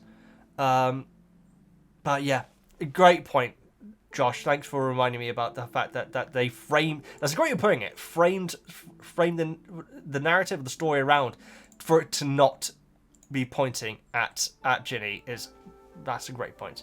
Jake, I would wish the film had shown the celebration at the end of the book. 1 a.m. with everyone in their pajamas. Oh, it was 1 a.m. Okay, I missed that, Jake. It feels like more spontaneous celebration than the movie, where it doesn't really seem any different to the end of year feast that was in the Philosopher's Stone. You know what, Jake? I think part of my brain, when I first watched it, was thinking it was the end of year feast. I think I thought that. Maybe? No, because Dumbledore says about the exams being cancelled. Yeah, no, it is very similar. I would argue the stuff with Hagrid is an improvement, though. That's just for me, though.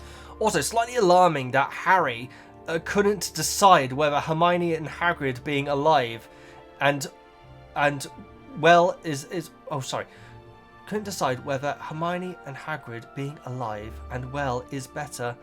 Oh, alive and well is better than Gryffindor winning the House Cup and exams being cancelled. To misquote Ron, he needs to get his priorities straight. Amazing, absolutely amazing. Yeah, it's true. That's Harry for you. Like, when everything's okay, Gryffindor is the most important thing in his galaxy.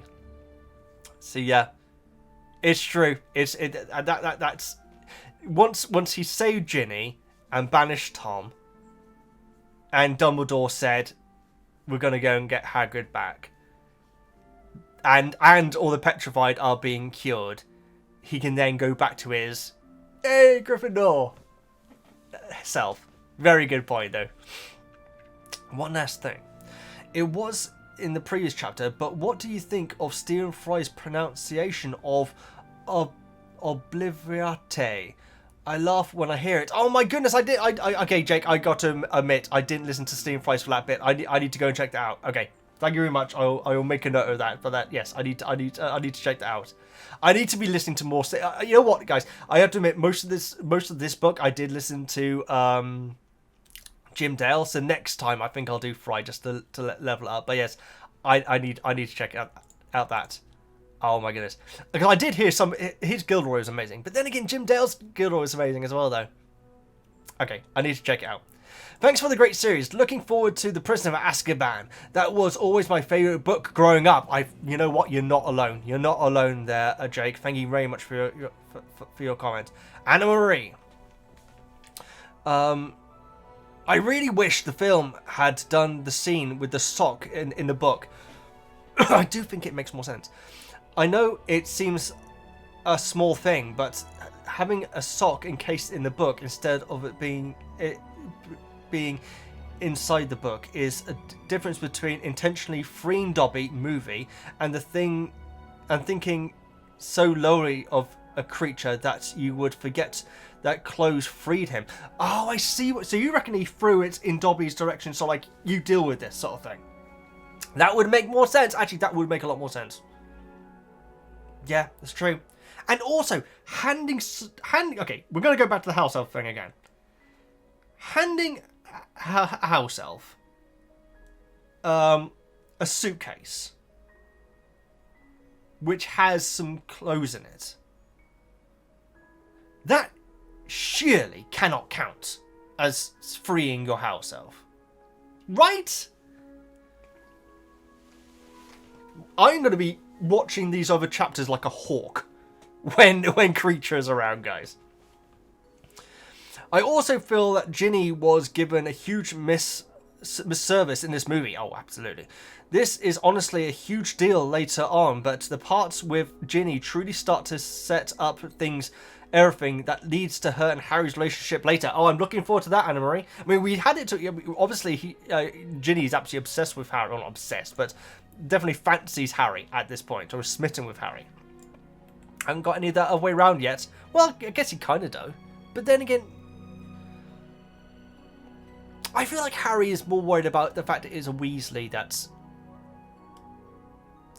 Yeah, we'll see. Obviously, that will become the case.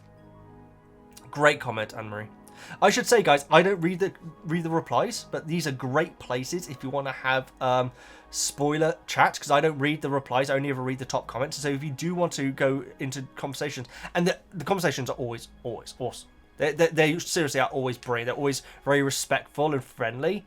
And so if you did want to discuss any of these points with the people that make the comments, you can do so here. Jessia.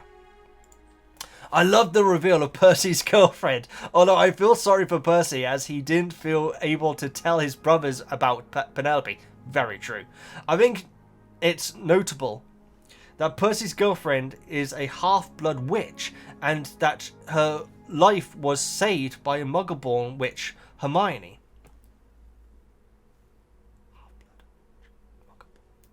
Okay, yes, I like that. Percy values status and hierarchy, and he does lose his way later in the series, but it's clear that he does not share the horrible views some wizards do about blood status. Well, Chessia, even my thing with Percy is that I'd imagine that he was jealous. When he started at Hogwarts, I'd imagine he was jealous of Bill and Charlie. And so pushed himself to be the best that he could be. He then saw doing your best and trying to be in charge and, climbing the ladder, you know what I mean? As being his way of life and what he's good at. At the end of the day, he is still a Weasley. I cannot imagine a child of Arthur and Molly having anything against half-bloods or muggle-borns.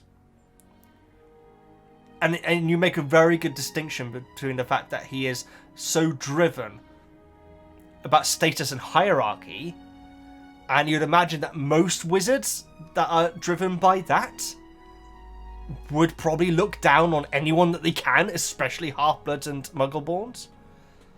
But not a son of Arthur and Molly. And so that's another great thing about Percy. Great point.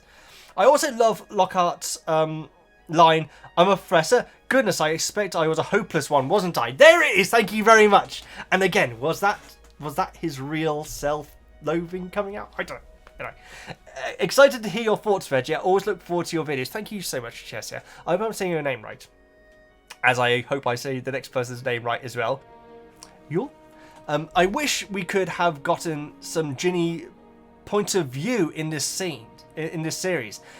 There's so much fan fictions about how Ginny deals with the aftermath of being under Riddle's control for a year, but I would have loved to seen it in canon. My goodness, that sounds amazing. That does sound amazing. I mean, those lines again that she writes in the diary. I can see her like on her bed, probably in tears, alone, desperately trying to confide in someone that isn't giving her that shoulder to cry on anymore. It's brilliant. Even if it's just her talking to Harry, it's interesting to track what we see for her in the rest of the books. Maybe something to keep an eye on and speculate about. Oh, absolutely. We will do. Thank you very much for your comments. Jacqueline. There are a few things more satisfying than Lucius Malfoy getting his comeuppance. There we go. Absolutely. In the movie and the book, he's... what's his name? Isaac, isn't it? Something Isaac. He is brilliant as Lucius. I see Lucius when I'm going through the books, guys. I see the actor, I should say. But yes, it's very satisfying in the book and movie. Jacob. So what is everyone's theory on what would happen if Diary Tom succeeded in his plans? 2 Voldemorts? Well, at this point, it would only be 1.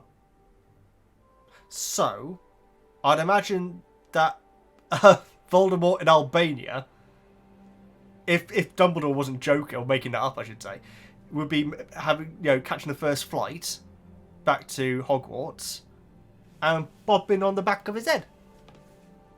And then eventually maybe it would be a Voldemort with 2 faces. 1 head. I'd imagine that would be one. That's my prediction. I'm intrigued to see what these replies are to that. That's a great question. Nix. What was Lucius Malfoy's original intent, I wonder? Did he see that book as a way to bring his master back, or was it merely nasty mischief in giving it to Ginny? I think it is another one, Nix. I think his main original intent was to screw over Arthur. Especially that bookstore scene, but it seems like much like Draco is obsessed with Harry and Harry's obsessed with Draco. I'm getting that from Lucius and Arthur. I really am, after the book, and so I think like the main reason was the Muggle Protection Act. I think that was really his thing. I don't know if he absolutely saw this as being a way to bring Voldemort back, but if Lucius had been writing in the diary as well, and established that is where Voldemort probably would have told him about it, but it probably was to bring Voldemort back, wasn't it? Probably. I guess so. Very interesting comment. Tammy, what is your impression of Tom Riddle? I always find the encounter with Voldemort as far more interesting in the books because there is just so much detail and information we get. It's definitely better here. For example, we get to know that Tom was very charming and knew how to influence other people, which is how later he could gather so many followers as Voldemort. That's a very good point. Charismatic. I also think it is great that we see how the school year was for Ginny and what she went through. Absolutely. It must have been horrible and was only mentioned very briefly in the movie. Too briefly. To the point where I didn't pick up on it at all. I completely agree with you there. By the way, did you notice how protective of Ginny Harry was when other people were around? Oh, I actually didn't.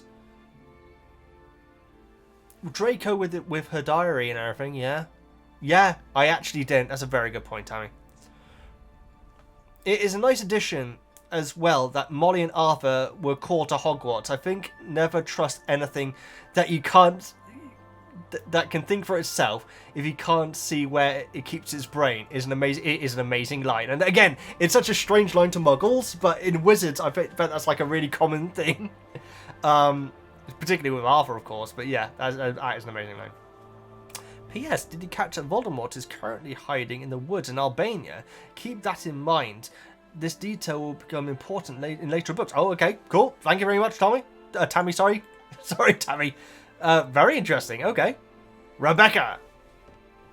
I love how in the Chamber of Secrets we get the first glimmer of the most important character arc of Harry. And what really makes me love him by the end of the series, his ability to empathize and, in some cases, forgive those who have hurt him. Oh, fantastic. I mean, the whole empathize thing is absolutely why he really, really, really thinks that Tom's on his side. It takes a good couple of minutes for him to realize that Tom isn't helping him with Ginny. Yeah. And the fact he's got his wand and everything.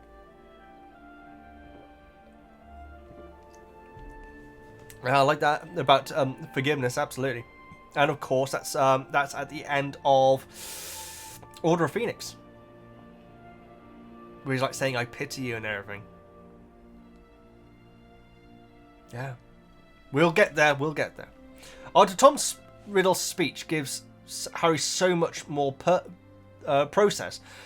The thing that sticks in his mind over everything is the orphan boy who had grown up to murder Harry's own parents and so many others. In other words, he can't believe that Voldemort would choose to inflict that hurt on others when Voldemort himself knows the pain of living without parents. Oh my goodness, Rebecca, that's a great point. It's a beautiful character moment for Harry. That is a great point, Rebecca. I didn't even make that connection. However, instead of responding with empathy, Harry responds by throwing Voldemort's insecurity back in his face. He very quickly picks up on Voldemort's weaknesses, much like how he manipulated McGonagall earlier. Harry still has... Oh yes, of course. Harry still has a long way to go here, but I still love seeing the beginning of his journey and empathy and forgiveness. I like that, Rebecca. I like that a lot. Thank you very much for your excellent comment. Kevin! Happy Halloween! Yes, it's a bit late. It's a bit late for me. Yeah, this was 3 weeks ago. I'm sorry, Kevin. Happy Halloween. The most significant and important day in the entirety of Harry Potter universe. If you haven't realised yet, you'll learn more why later. Oh, absolutely.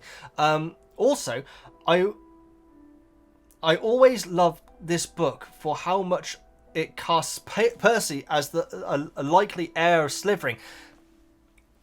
This is the problem with watching the movie and then reading the book, Kevin, because that was mentioned in the last book club and it was like a revelation to me. I just didn't think, because the thing is, I know who it was the entire time, and so I wasn't looking out for potential other people, but it really does paint Percy as a potential pair of Slytherin.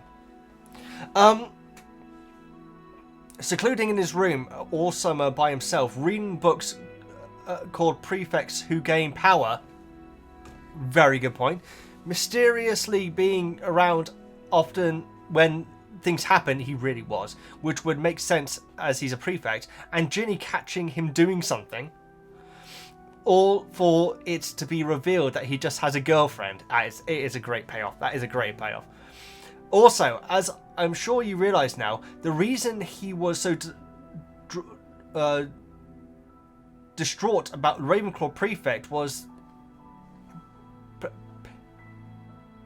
petrified, I'm sorry, was because it was his girlfriend, Penelope Clearwater. Yes, well, I think that Harry speculates that, or someone speculates, I don't think it is Harry, someone speculates that Percy is worried because it was a prefect that got attacked, and that he wouldn't think that prefects would be targeted, but no, it's because it's his blooming girlfriend, guys, and he doesn't say anything! It's like Ginny living in silence here. Lastly, Dumbledore's line about I will only truly be gone when none here are loyal to me, and help will always be given at Hogwarts to those who ask for it, were meant as a clue to Harry that he would be able to call Fawkes and the Sorting Hats to help fight him in the Basilisk. Again, this is something which I absolutely did not pick up on in the movie. Great point, Kevin. I appreciate that. That's a great comment. Christina. Poor Ginny. She must have had a horrible first year at Hogwarts. Oh, yes. Yeah, that's going to affect her. In addition to the worries she had already... Anyway, feeling ashamed about being poor. Well, they hear that about in the diary. Her brothers teasing and scaring her. Her crush on Harry, probably feeling a bit overwhelmed by the start of a new chapter of her life. In a way, oh, absolutely. It's going to be huge for her. She was possessed by a Horcrux, went through a lot of dark stuff, had a scary secret she couldn't tell anyone about, and faced Voldemort herself. That's very true. So does Harry almost every year, but he almost ends up as a celebrity hero, awarded with billions of house points and billions, pretty much, and centre of attention. What Ginny got was her father being angry, yep, with her and letting it happen, and Dumbledore suggesting that a mug of hot chocolate and some sleep surely would make her get over all those months of trauma. I'll say this, Christina. an 11-year-old who's been through that,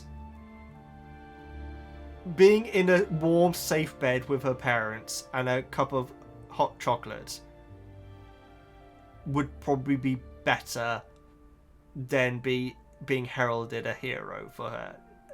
At that age, you just want security. But I love your point, though. Dumbledore suggesting that hot chocolate and sleep would surely make her get over the trauma. That's amazing. Hogwarts really should care more about the psychology support for students. Absolutely. I wonder if that's under Pomfrey's purview. Very good point. As it's a place with so much weird and scary stuff going on, where you almost get killed every other day, and where you are separated from your parents for a long time at such young age. Well, that was like a boarding school thing, which I believe is still a thing in some schools. But being away from your parents, that's clearly a reference to like boarding school. Boarding school, is that the right term? Yes, boarding school. Ginny should have Ginny should have had someone she could talk to about everything from the start, as an adult whom she could trust and who was concerned about the students' well-being. So a lot of this could have been prevented, and because she didn't have that person, she had the diary. It's not only Harry who doesn't confide in adults, it's a lot of people, because Hogwarts really doesn't invite or teach anyone to do so. Wow, that is a fantastic point, Christina. Not something which I've considered, but that is a very good point. I mean, the health and safety I've absolutely thought about, but the psychological side of it, and having people that you can come to with problems without being judged. Because this is the problem. Everyone's terrified of getting expelled if they say the wrong thing. I like that. I like that a lot. Very good comment. Thank you very much. Benjamin. I find it interesting that Tom Riddle forgot about the Phoenix Tears can neutralize the basilisk venom. I know. And that would have been the end of the series if he had remembered that. Probably. He knew that the rooster can kill it easily, so he clearly did his research about the basilisk. And considering that his greatest enemy, Dumbledore, owns a phoenix, one may think he would have been extra cautious about them too. I completely agree with you, Benjamin. Also, he should have known that the basilisk venom can destroy the Horcrux, so it was not very wise of him to let Harry with the tooth come close to the book. Well, it was Fawkes. Okay, correct me if I'm wrong here, Benjamin, but I'm pretty sure that Fawkes drops the diary onto Harry as he's on the ground. And so the basilisk tooth has only just come out, and I presume Tom, being Voldemort and being very boastful and wanting to be there and wanting to watch Harry die, doesn't take as long as you want. I'm in no rush. To really savour that moment, would momentarily forget about the book's location for Fawkes to then go, boop, I'll have that, and pop it over there. Yeah. But yeah, the fact that he forgot about the Phoenix Tears, this book series would have been a lot shorter if he had remembered that. A great comment. Anders, a bit related to the chapters, but if you haven't seen the Common Room videos posted on Hogwarts Legacy, it would be super cool for you to do a reaction to them. Keep in mind some differences and similarities between the books and the movies. Okay, Anders, thank you very much for your comment. I do want to do the Common Room one. You know what? There was another gameplay. I think it was like a live stream or something that came out recently, a demonstration, you know. And I was going to check it out, but then I thought I'd rather cover things like trailers and the common rooms and things like that, because I don't want to have the game played for me in front of me before I've played it, if you know what I mean. And so I avoided that. But the common rooms I really should check out. I think what we'll probably do because we did Snape and the Marauders last time. Now that we've got a book completed, I might fit in a couple of other Harry Potter things before we start Prisoner of Azkaban. Prisoner of Azkaban will be soon, guys, but I might do a couple of other things. Maybe the Harry Potter musical, it was called. And the Common Room video, maybe. I mean, I've got a long list of Harry Potter stuff, reactions that I want to do, and doing them between books is probably the best time to do it. So, thank you very much for your comment, Anders. I'm sorry it's taken me 2 weeks to get to it. Georgia. No disrespect meant to anyone who enjoys it, but I dislike the ending climax of the book in terms of Tom versus Harry. I'd say it's definitely the worst of all of them, which is disappointing to me, especially because I think the lore is really interesting. Sadly, I find Voldemort seems a bit one-dimensional still, and his exposition about his evil motives to close the book were a bit boring for me and very twirly moustache villain type behavior. I can't deny that, Georgia. Okay, you have that is true. Okay. I did enjoy these chapters. It was long. It was a lot of exhibition. That's not the right term. Exhibition. A lot of storytelling.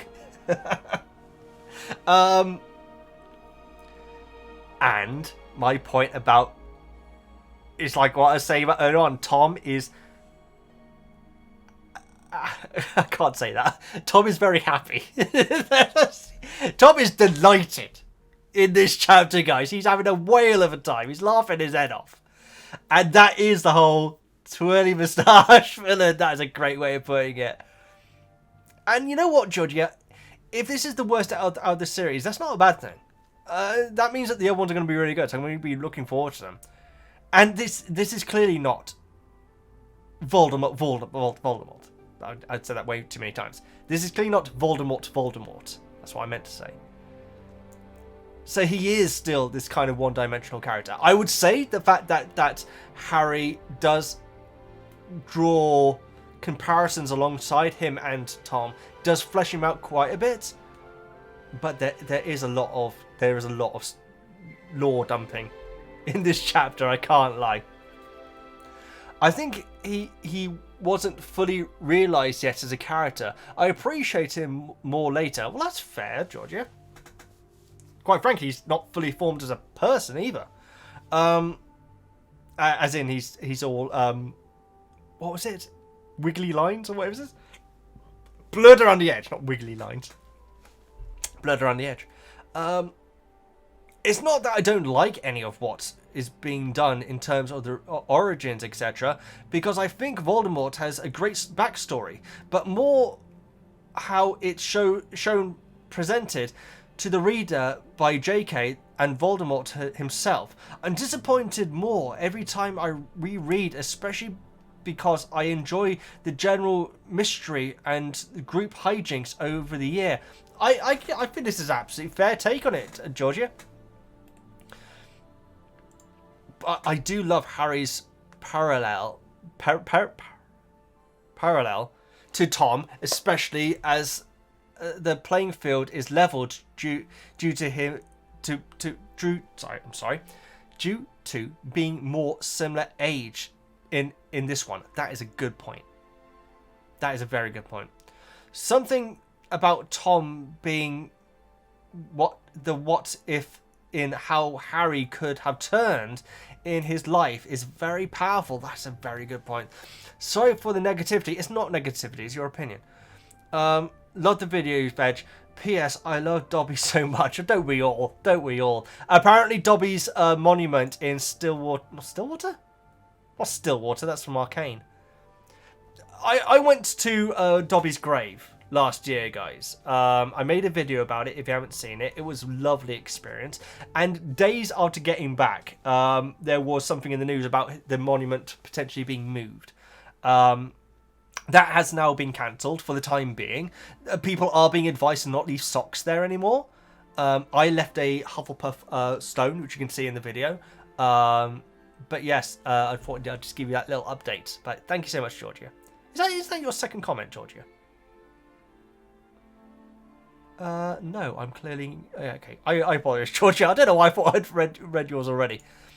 You're not being negative, Georgia. This is your honest opinion. I mean, quite frankly, a lot of what I said in this video could be considered as negative, but it's your honest opinion, and I'm sure that you're not alone, and you make a great point. Tom is a moustache twirling villain in this scene. He just... I see your point on that. I actually really do. Slimmer. I don't know how to say your name. I'm guessing it's Slimmer. I like the little hints we get of Voldemort's magical knowledge. Phoenixes are very rare and probably not on the care of magic creatures curriculum until Newt level. That is an interesting point. But they're well known, though. I guess in this class, they are going to be teaching things which you're most likely to be encountering rather than the rarest of rare, aren't they? So what would be the point? Very interesting point. And we know Riddle was in his 5th, 6th year when he discovered the chamber and presumably made the Horcrux diary not only... not long afterwards, but yeah, he would already know about Horcrux winning because that actually took place before this Tom Riddle. Yet Riddle was able to identify a phoenix almost immediately by sight alone. Oh, I think I'd be able to do that. Yeah, I mean, yeah, Final Fantasy VII was the first time I heard about phoenixes. Love Final Fantasy VII. I've got a theory about Dumbledore and Malfoy's interaction here, but it contains information given in subsequent books. Looking forward to your reactions as always. Thank you. I appreciate that, Slim. I thank you very much for holding that back. It's a damn thing. It's been a long time since I read the books. I'd forgotten the subtle differences between them and the movies. I think cinematically, the chamber scene in the book would have been boring, but I still prefer it. Cinematically, I think the chamber scene in the book would have been boring, but I still prefer it. I know what you mean. Yeah, you're right.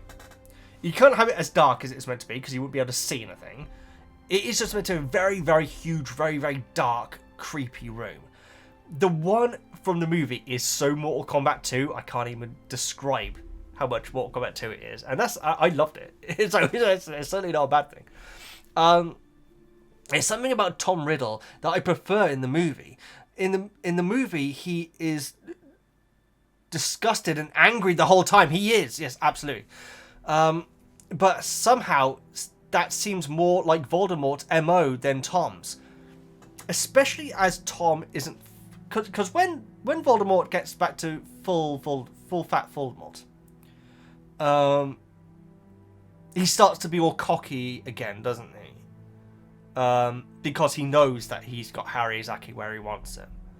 Whereas Tom, you know, he's not fully Voldemort back, so he would be still frustrated at this kid who freaking banished him before. It's a great point. Then Tom's. I like that in the book he was almost gleeful about the whole thing. Tom Riddle was always described as a handsome, clever, charming guy, and that's why everyone was so trusting to him, especially Ginny here. I wish we could have seen that in the movie. I think it makes him creepier. Yeah, I agree. I guess they could have had that by having the flashback scene a bit longer.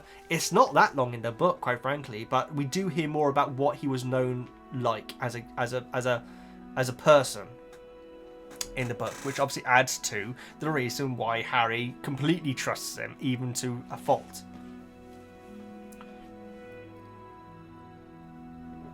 On a different note, Percy's got a girlfriend. Just a little bit. Just that little bit explains so many questions you had from the last chapter. It really does, particularly the big question. Which I'm not going to go to that about Ginny. I also really loved that Harry said about the Dursleys at the end there. Proud? Are you mad? All those times I could have died and didn't manage it, they'll be furious. It is a fantastic last line. And the first book had a great last line as well. It's a little thing that I missed out on. It's a little thing. Pardon me, guys. It's little things that are missing out on if you only watch the movies. So excited for a prisoner. Well, that adds to the fact that Harry does seem a lot more like a blank canvas in the first two movies. Movie Harry would... maybe movie Harry would say that. I think the movie Harry might say that. He doesn't really talk about the Dursleys, does he? When he's not there. Yeah. Great comment, it's adult thing. H. It's so weird that Ginny has been telling Tom about her own future by telling him about Harry. Oh, very true. About his own future. Oh, God, that's a good point. It's also quite funny that Harry uses "you're ugly" as an insult to Voldemort. Yes, I did pick up on that. My favourite part of this is how Harry protects Ginny, both regarding what to tell Ron in front of her, and then later in front of everyone. Oh, very true. And that Dumbledore just understands what's happened and how to deal with it. I think the closing chapters of this book is so much better when you know the full story, as you basically do. I have to say, I didn't appreciate the heir Slytherin chapter until after books 6 and 7. Oh, very interesting. Yeah, I mean, the one thing which I clearly missed out on is suspecting Percy from knowing this story. Which now makes me want to read the book again, just to pick up on all those moments like Percy could have been the heir of Slytherin. What a twist. But yeah. I think the closing chapter is in order, I bet. Loving these book reviews. I really look forward to your thoughts and about Prince of Azkaban. Thank you very much, H. Well, that's next. I'm really looking forward to that one. Digo. I have to say, one of the few things about any of the movies did better in the books is the scene after Harry kills the basilisk. Firstly, I like that in the movie Harry destroys the diary before being healed. I've heard that thematically, as it means that getting rid of the diary was most important thought in his mind. Oh, that's a fair point. Even more so than survival. There is also a technical aspect where you don't need to explain away why Riddle doesn't notice that Fawkes is healing Harry until it is too late. Yeah, that's true. Digo, that might even be why they did it. Because that is Voldemort dropping the ball there. It really is. That might be why they did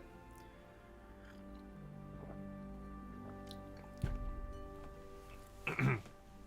Secondly, I enjoy that Harry figures out himself that he can use the basilisk fan and doesn't need Fawkes to tell him.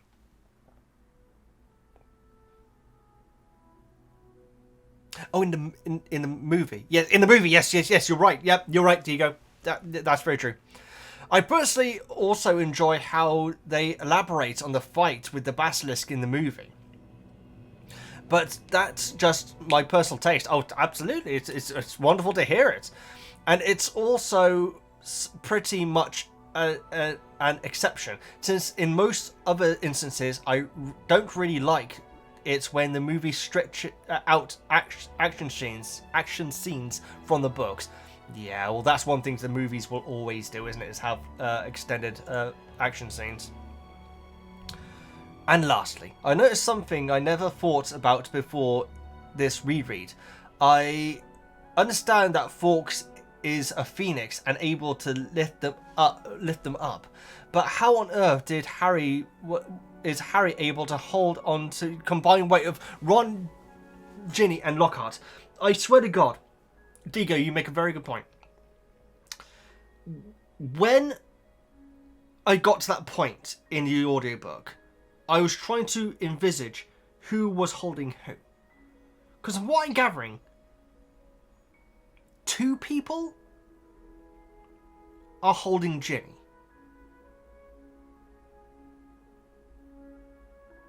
So how the hell does that work then? Does that mean that Ron is holding Harry and... Oh, I don't know. I was having trouble envisaging it. Whereas in the movie, you see how the order that is. I do think that Ron and Ginny should be... You know, that Ron should be holding Ginny, but that's such a minor thing. It's very true. Unless... Because when Harry holds on to Fawkes... In the book, this is. He feels something. He suddenly feels light. Now, I don't know if that is because he feels light because the thing that's holding him is so powerful, or is Fawkes able to make the things that he's burdening, literally burdening, lighter with magic. Maybe that's it. Although that wouldn't be super strength though, because Dumbledore says that it's super strong. It's a good point, Digo. It's always a good point. Thank you very much, Digo. Your comments are always very appreciated. Blue! What's blue? Part of the Ram's helmet there. My favourite detail about the last few chapters of the Chamber of Secrets is Percy's big secret is his relationship with Penelope Clearwater. And he is trying to hide it from... To the extent that he prevents Ginny, who accidentally discovers it, from speaking to Ron and Harry. Oh, man! Percy would never live that down if this story ended differently. When in fact she could have confided in them regarding the diary and Tom Riddle. I know, what a moment for Percy to turn up, seriously. Also, I must mention that the headcanon that Ginny had the help of a certain diary in writing her Valentine's poem. Because only Death Eaters can avoid Voldy, the Dark Lord. Oh my goodness. Wow. The diary probably would have helped. Oh my goodness, that is messed up. That is messed up. I know some people speculate that it's Draco, but Voldemort doing it. By the way, just binging all your Harry Potter videos on YouTube, and I had to get the Patreon for more content. I'm very excited for the Prince of Azkaban. It's definitely my favourite book. Blue, thank you so much. Greatly appreciated. I'm glad you're enjoying the content. I don't like the term content. Yeah, something sticky about it. I really appreciate it. That's very, very kind of you to say, Blue. Thank you so much. Sorry, my voice is going, but this is a long recording session. I think this one's going to be over 3 hours. It will be with that attitude. Right. Embran. In my view, the teachers being so gleeful about sending Lockhart on his quest isn't strange, though it fits more in the book. Yeah, it's the movie scene. Embran, I know you're going to go into more detail here. In the movie, McGonagall and Snape look like they're about to burst out laughing as they're telling Lockhart to go and sort out the basilisk, or go to the chamber. In the book, they're all pissed. And the book, it says that they're looking at him stony-faced. They're furious at Lockhart, where in the movie, it's such a strange choice. I think it's a strange choice. At all, they are all stalked by him all year long, constantly given advice on their speciality. Only Dumbledore left alone because likely even Lockhart realised he can't suggest to know more about magic than on any subject than him. That's a very good point. Mythos. Wise, a basilisk kills through glare and breath. So some sadly died and some say deadly petrification. The mirror is originally only a device to reflect the glare that is deadly to the beast itself. Oh, obviously. Oh, that sounds really familiar. Obviously, Rowling inspired by Medusa and Alternate. That's it exactly. Well done. it being enemy of spiders is her addition.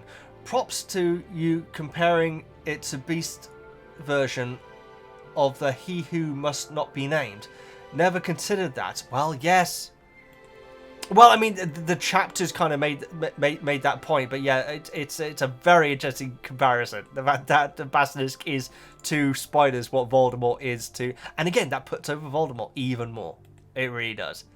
Mandrakes across centuries associated with magic because of DNA and Mandragora, Nightshade family, healing ability, hallucinatory. My dyslexia is having a hard time here. Hallucinatory. The Reeds looks like humans. Also adds to the mind going wild. Oh, I see what you mean. Still, as far as I know, the plant not mentioned in some alterated plant, though it can be in a Potterverse, I guess. Oh yeah, that was what I was saying about maybe a mandrake is a plant which has had a spell put onto it, meaning that the cutting up of the mandrakes isn't actually that bad. You know what I mean? It's the same as like ripping up a picture, a photo in the Wizarding world. It would be as much of an effect on a being as that. We went into it last video. I think clearly his sentence there. Oh, it clearly has sentience there, though seemingly even lower than garden gnomes. Never heard of a dandrake though. Oh yeah, that was my stupid point. I was saying maybe a mandrake is a dandrake that's found a spell put onto it. I'm an idiot.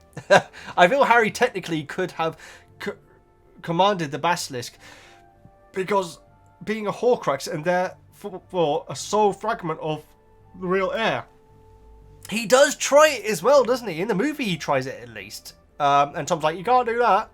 That's a very good point. That would have been a very different end to the movie. Haha, I'm here for you, Potter. Bop. And roll credits. Or was Tom invincible technically at that point? It was it had to bite the book. Yeah. I do.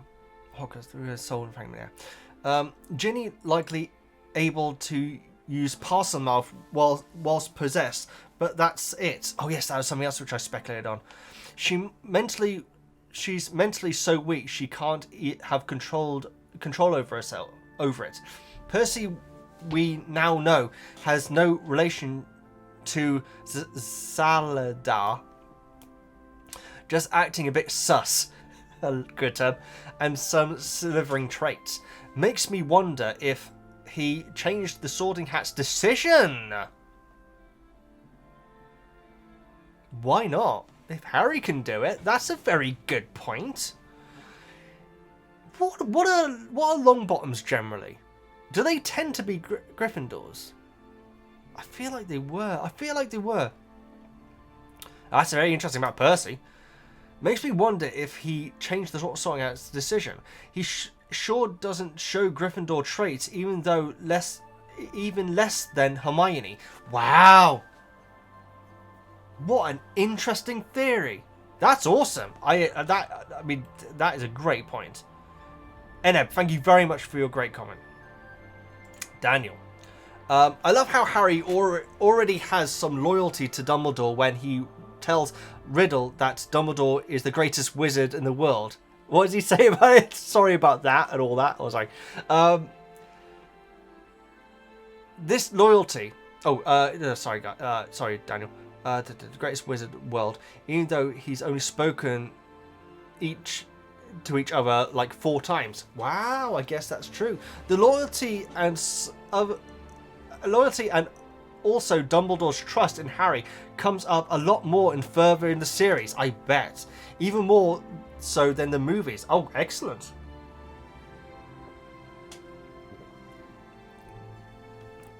But even in the very last paragraph, when Harry says he's not as gone as you might think, it's gone back to Dumbledore saying, I will only be truly left the school when none are loyal to me.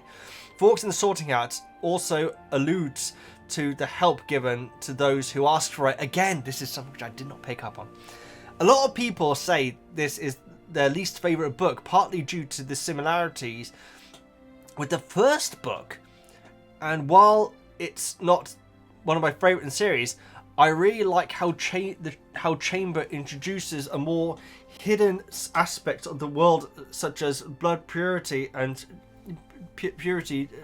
prejudice, enslaving house elves, and Harry's identity crisis, etc.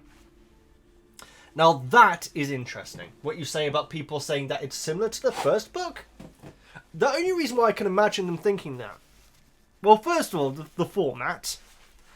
Dursleys, Diagon Alley, Hogwarts, something goes wrong, back on the train. A big feast, back on the train. But I think that the main reason why people may say that is because the movie is like, oh, there's a villain. Who's it going to be? It's going to be the new villain. Who is it? Is it? Oh, it's Voldemort. I'd imagine that's probably what they're thinking. They're thinking, oh, there's going to be a new villain here. New villain. Who's it going to be? So they're going to be joining Voldemort as like the second villain in the series. Oh no, it's Voldemort. Maybe that's what they're thinking. Let me know. If you have this issue with Chamber, let me know what you think about it being similar to Philosopher's Stone. I'd love to hear it. Oh no, I just read the end of the comment. At least you got the share my toilet line you love so much. I'm sorry.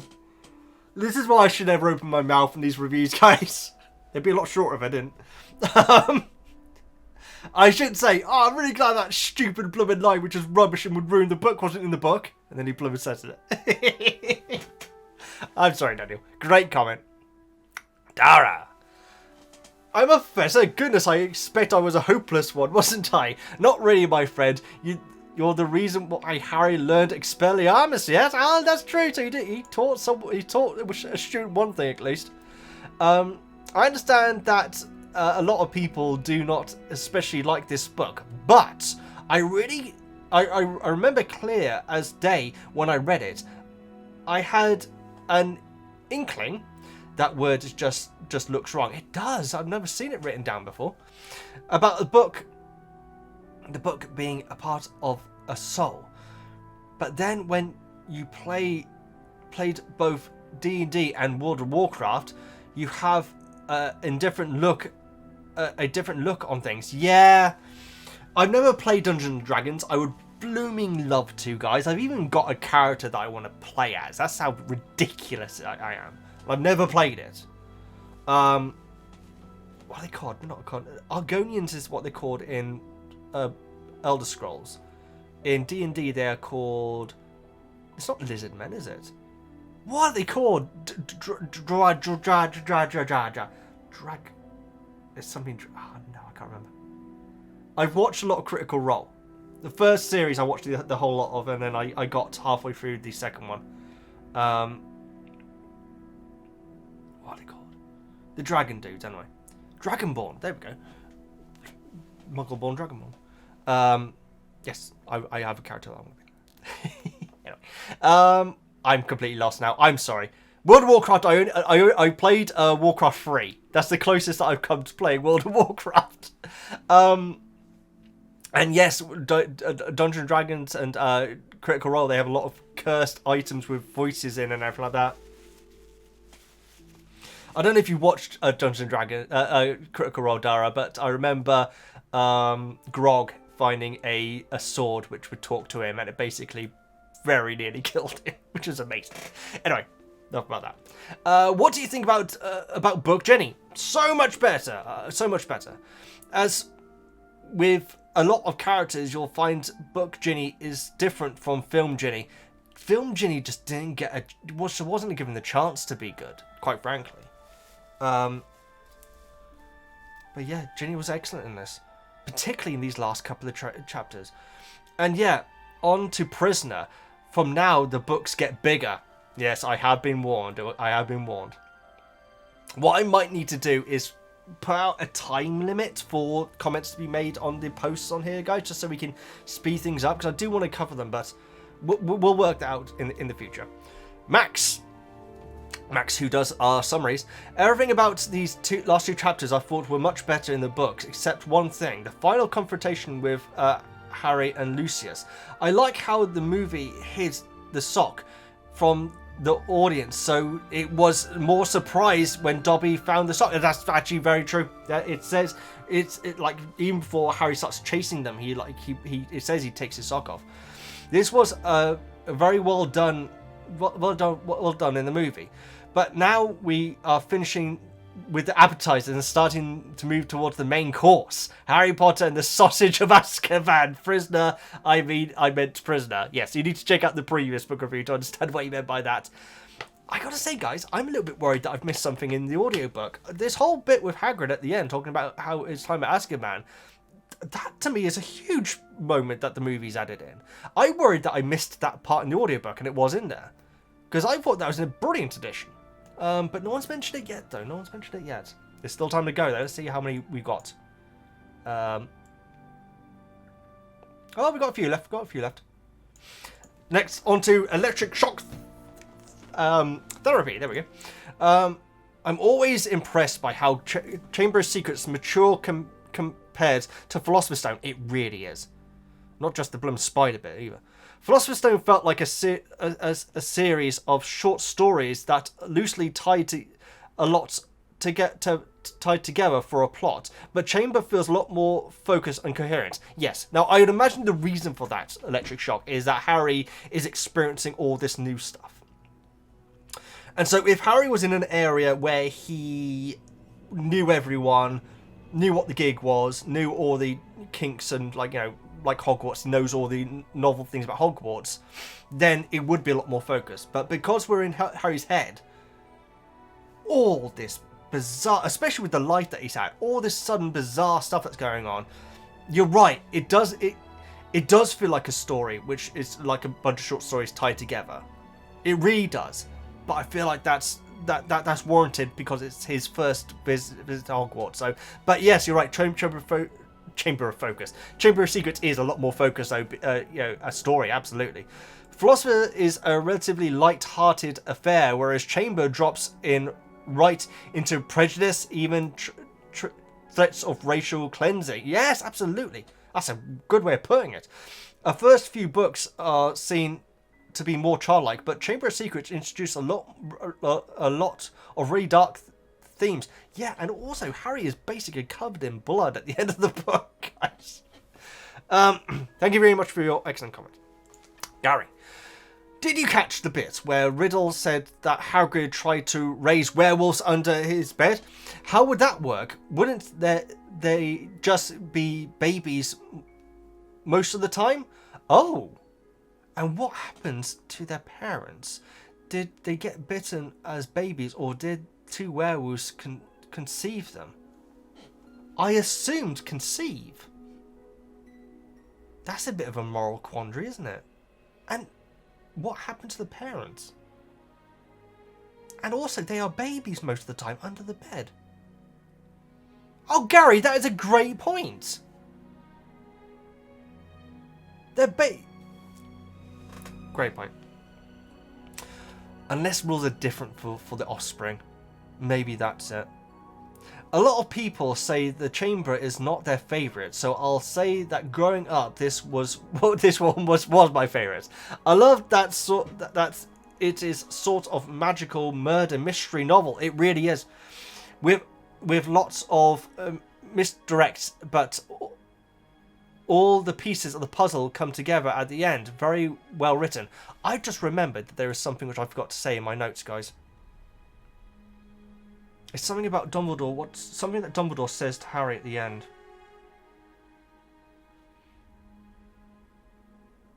Going back to my... Okay, I can't remember exactly what it was, but going back to my review of the book as a total, guys. I'm sorry that I didn't remember this in my review section. Harry... Another thing that the movie does very well is Harry doubts himself. That's not the case in the book. Maybe it is a little bit, but there's no bit where Harry literally turns to Hermione and Ron and says, what if I am the heir of Slytherin and I just don't know that I'm doing all these terrible things? He straight up says that to his friends. That's in the movie, not in the book. And there is a bit at the end where Dumbledore basically... I think it's the bit where he says about how, only a true Gryffindor... That's it. Only a true Gryffindor could pull that from the hat regarding the sword. How that must have meant so much to movie Harry because he had this massive, massive doubt that he actually was the heir of Slytherin. When the movie does something right, guys, I've got to call out and celebrate it. A lot of them misdirect puzzles come together at the end. Very well written. I completely agree, Gary. Thank you so much for your comment. However, I still vividly remember when I read The Chamber of Secrets for the first time. My class was on a school trip and I was so captivated by the mystery that I couldn't wait to continue reading. Oh, I bet. Just so I took the book out of my backpack and tried to read it whilst walking. Oh no. I was an avid reader as a kid. Not so much today, unfortunately, but this was extreme even for me. Then I fell behind the rest of the class and got lost. Oh no! Oh, the memories. Chamber is generally considered the least favourite book by the fandom, but I will always have a soft spot for it. I actually think it's underrated. I have thoroughly enjoyed it. I guess at the end I'll have to rank them, guys, but I thoroughly enjoyed both books so far. I hope you were able to catch up with them nice and quickly. Unpopular opinion. Here we go, guys. I'm not very fond of Fred and George. I think they have a lot in common with Peeves. From time to time, they manage to be genuinely funny, but most of the time, they just harass people who did nothing to deserve it. I can see your point, however. I will continue on until we get to the end of the paragraph. Percy didn't tell his family about his girlfriend for a whole year because he was afraid of taunting. That's messed up. Yes, you're right. Now, however, you make a very good point. To a lot of people,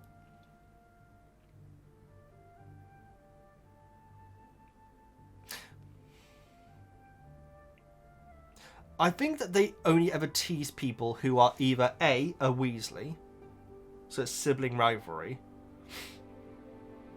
people who they think deserve it, or the interesting one, which I think is... it's not a counter to your point. I think that you have a very good point. But one thing I will say is that the other one is when they are consoling someone. That's when they also tease. So with Ginny, they were tormenting her, but in a way which they would see as being affectionate. I know that sounds ridiculous, but also when Harry was like, everyone was thinking that he was the heir of Slytherin, Fred and George were not nigh on one of the few... they were two of the few people that were actually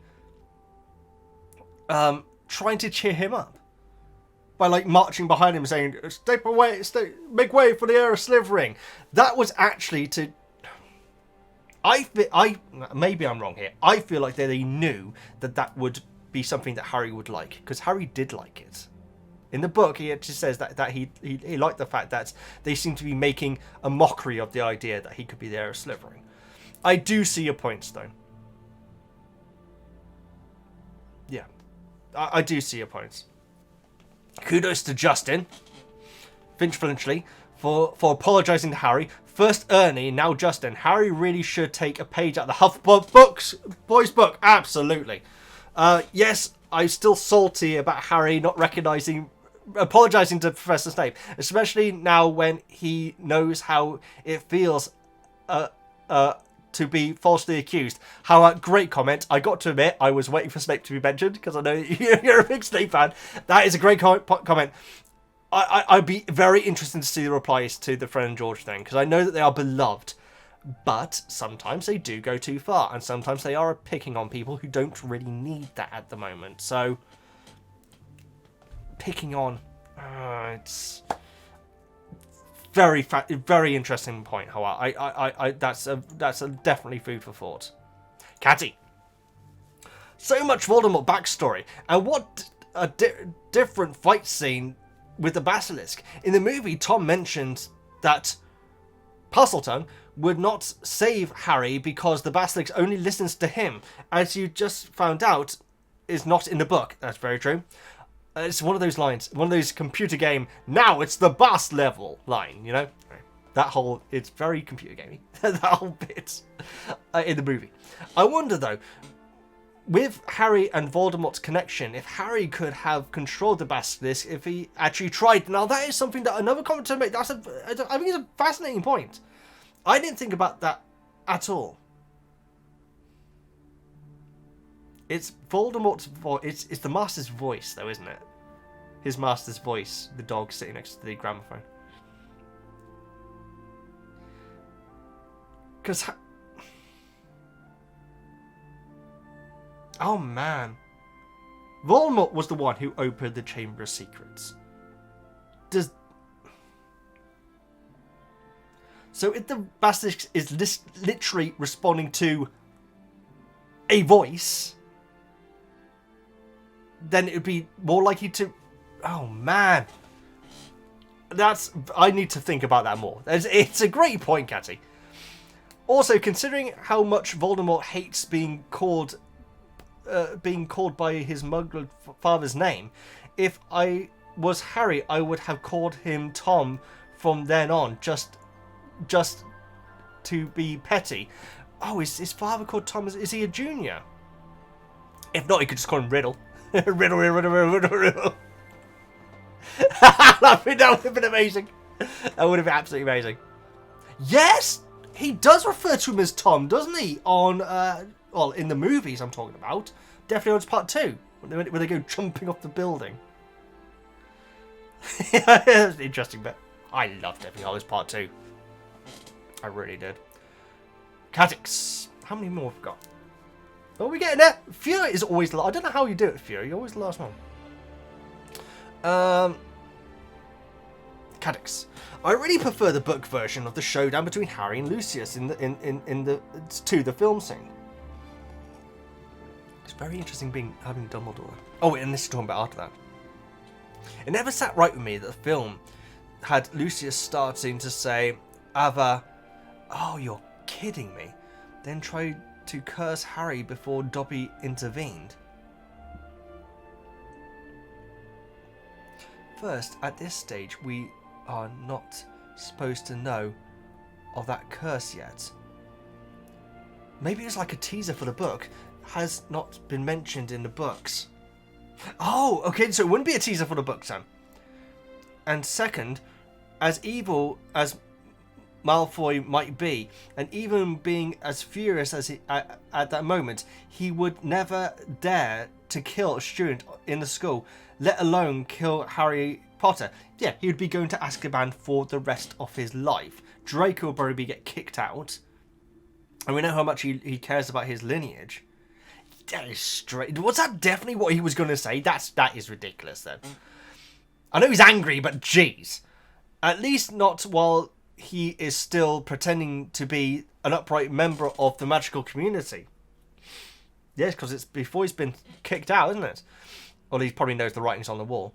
In the book, he was going to curse him for sure, but kill him, definitely not. I agree, Catex. Only on the other hand, he had... Oh, on the other hand, though, have to credit the film. The wand in the walking cane is such a cool addition and a perfect to his character. I didn't even pick up that it was a movie. Okay, that is another awesome character addition. I love people with their different wands. Who else? Obviously, Hagrid has the umbrella. Someone else has like a real novel wand. Oh, oh no, what's his name? Crazy Eye. Not Crazy Eye. Oh man, my mind. This has been a long video, guys. Something Eye. Mad Eye Moody. I didn't look it up. I promise. Mad Eye Moody. He's got like a massive blooming cane for it. Oh no, was that his? Was that his broom? No, it is his cane. It definitely is his cane. I love any novel canes, you know. It's like the dual-handed lightsaber, you know. I like it. I'm completely lost now. I'm sorry. Also, what I keep forgetting about, in the book, Malfoy's first instinct was to attack Harry physically. He lunged at him. It does say that it lunged at him, yes. And only after Dobby's first intervention, he draws the wand. Quite funny. It's the third time in the book wizards forget about magic. Magic and anger. Well, Arthur Bloomin did it in the bookshop, didn't he? Well, then again, Arthur wasn't gonna start blasting people with his family around, is he? But yeah, Arthur just straight up just attacks him, doesn't he? Not sure if JK has done that on purpose, but feels like a mini theme in the books. Anyway, can't wait for the next book. That is something which I'm definitely gonna have to look out for. People choosing physical violence over magic. Draco and Ron must have done that. They did on the first book. At the Quidditch match, right? I feel like Ron just started to bar me with Draco. I think so. And then Arthur, of course. And now Lucius. You're right, he said lunge. That is something which I did not note down. Very good point. Great comment, Cadex. Last 6, is it? Love and Hat. I love the book of Philosopher's Stone and Chamber of Secrets, but I'm so excited for you to get onto the later ones. Prisoner of Azkaban is still one of my favourites, but especially from Goblet of Fire, the differences are way bigger and the chapters are way longer as well. We will, you know what, guys, we will keep up. I'm sorry that these take me so long at this point. It's life situations, unfortunately. That's the reason. It's not because I'm not enjoying it. I'm freaking loving it, but life is blocking me from being able to put that much time into it at the moment. That is not forever. So for these first 2 books, with the long reviews, I can't wait to see how it will get in the later books. Oh my goodness, yes, I know what you mean. That's not a complaint. I love the long videos and hearing your thoughts. It's way better to me that a short review that doesn't go into much detail. It's nice to see the small things you pick up on. Yeah, that's the thing. I hope that people like it this way. I know that some people would prefer I just did a book review per video, but oh, there's that sound again. I'm glad that you guys do appreciate the time that the lengths of these videos, because the thing is, I rattle on. That's my problem. I need to be able to stay on subject. But yes, we will work out a way of keeping consistent with the later chapters. Said I'll say it. You really see how much Dumbledore is in. You really see how much Dumbledore is in the know. He understanding that Ginny wasn't to blame and asking how Voldemort controlled her when his source told him he is far away. Well, there you go. He was clearly cheering them up. Well, that's the thing. And directly telling them that they understood the extent of what was going on. Well, that's, yeah. Because it does say that Harry's face like lightens up when he hears that, because it's clear that Dumbledore is deflecting. Not even deflecting, but, keeping on, forming the story. What was it the person that said earlier on? Like, framing the story to avoid Ginny. It's great. Love this book. Love this book club. It's a great way for us to experience the book through your perspective. As much as we love the books, it's not the same rereading them on our own. We relive the excitement we felt through you reading them for the first time. Thank you for doing this, and look forward to the rest of the books. My goodness, said Alsaid. That is incredibly... that is a very nice thing that you said there. The fact that it's... Yeah. Rereading them, you don't have that... Yeah, that's... You know what, said Alsaid? I don't know what to say, but thank you so much. That is a very, very nice thing you said there. I appreciate that. Jonas. It probably has been said already, but the moment I really liked about the part of the book was that Ginny's parents were there. I think it adds so much when they come out of the chamber. probably in shock because maybe they didn't even assume Ginny was dead until she entered. Maybe they did. Maybe they did even assume that Ginny was dead until she entered the room. You got to think that that was what they were thinking. Horrifying. But Ginny must have been traumatized by these events.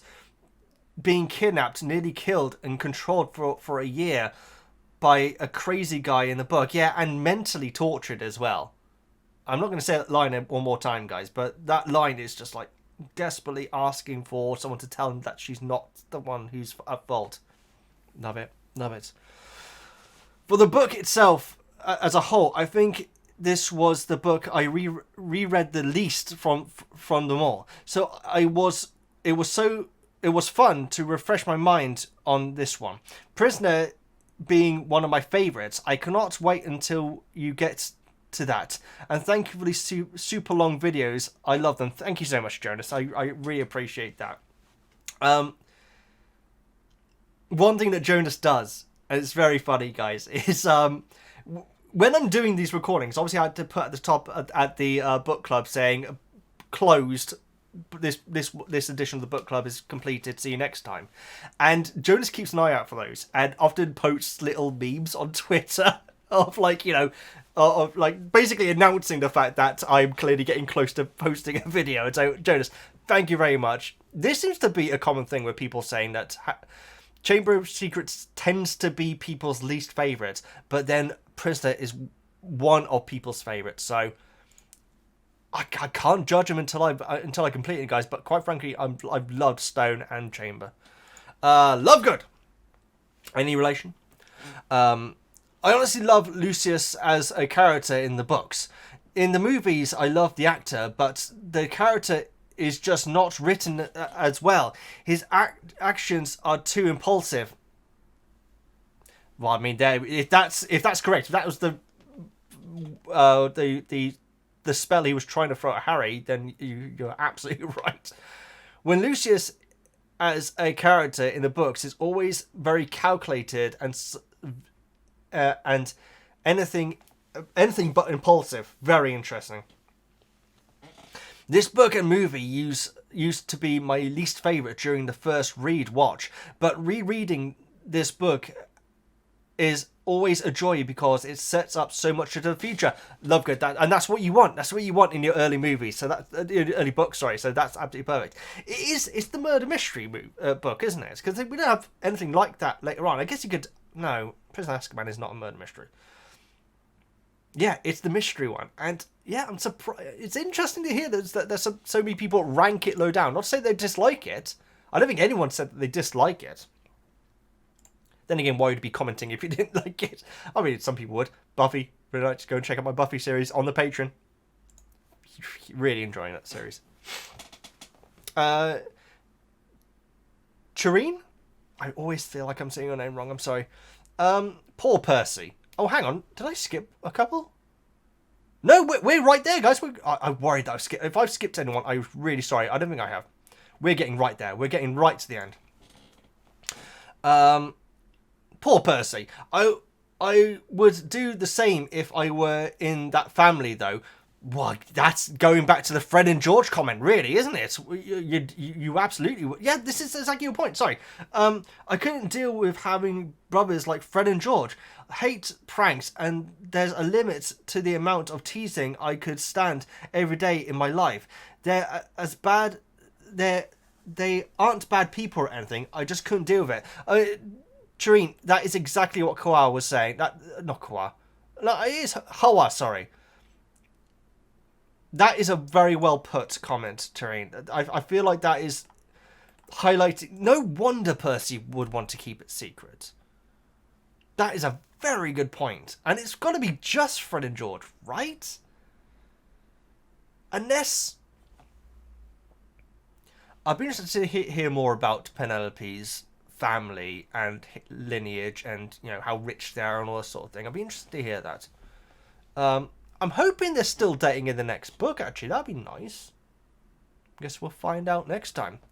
Fia, who always seems to be the last one. I don't know how you do it.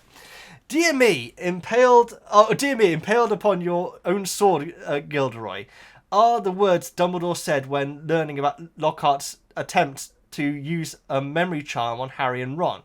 I think this shows that Dumbledore must have been very aware of the fact that Lockhart cheated his way to fame by stealing other people's adventures. It's true, it does kind of confirm that he did know it. Impaled upon your own sword, as in your own spells. Yeah, that absolutely does. I think this shows that Dumbledore... It's those little moments in the books where you can get... it's not Grove, is it? Where the Weasleys live. It's not Grotto. I can't remember. Not going back to that. We need to finish this video. Right.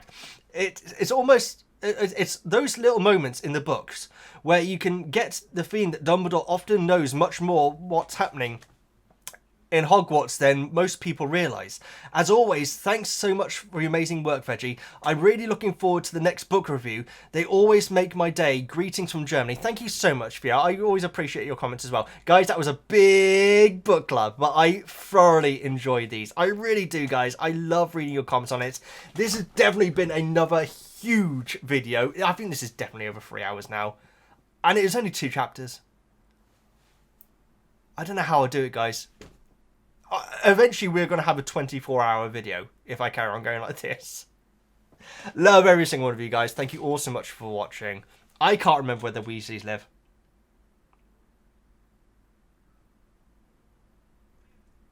I don't know. Either way, guys, I'll let you answer that in the comments for me. Love every single one of you. On to the next one. Next book. Oh my goodness. Please like, subscribe. All that good stuff. And no one in the book club mentioned Hagrid's line about Azkaban. Or the line, it's not Hogwarts without you, Hagrid. Maybe they're in the next book. Maybe that's why. Maybe it's another you can share my toilet moment. That's the sentence. Please like, subscribe for all that good stuff. I'm VEGGIEKNIGHTS, and I'll see you next time.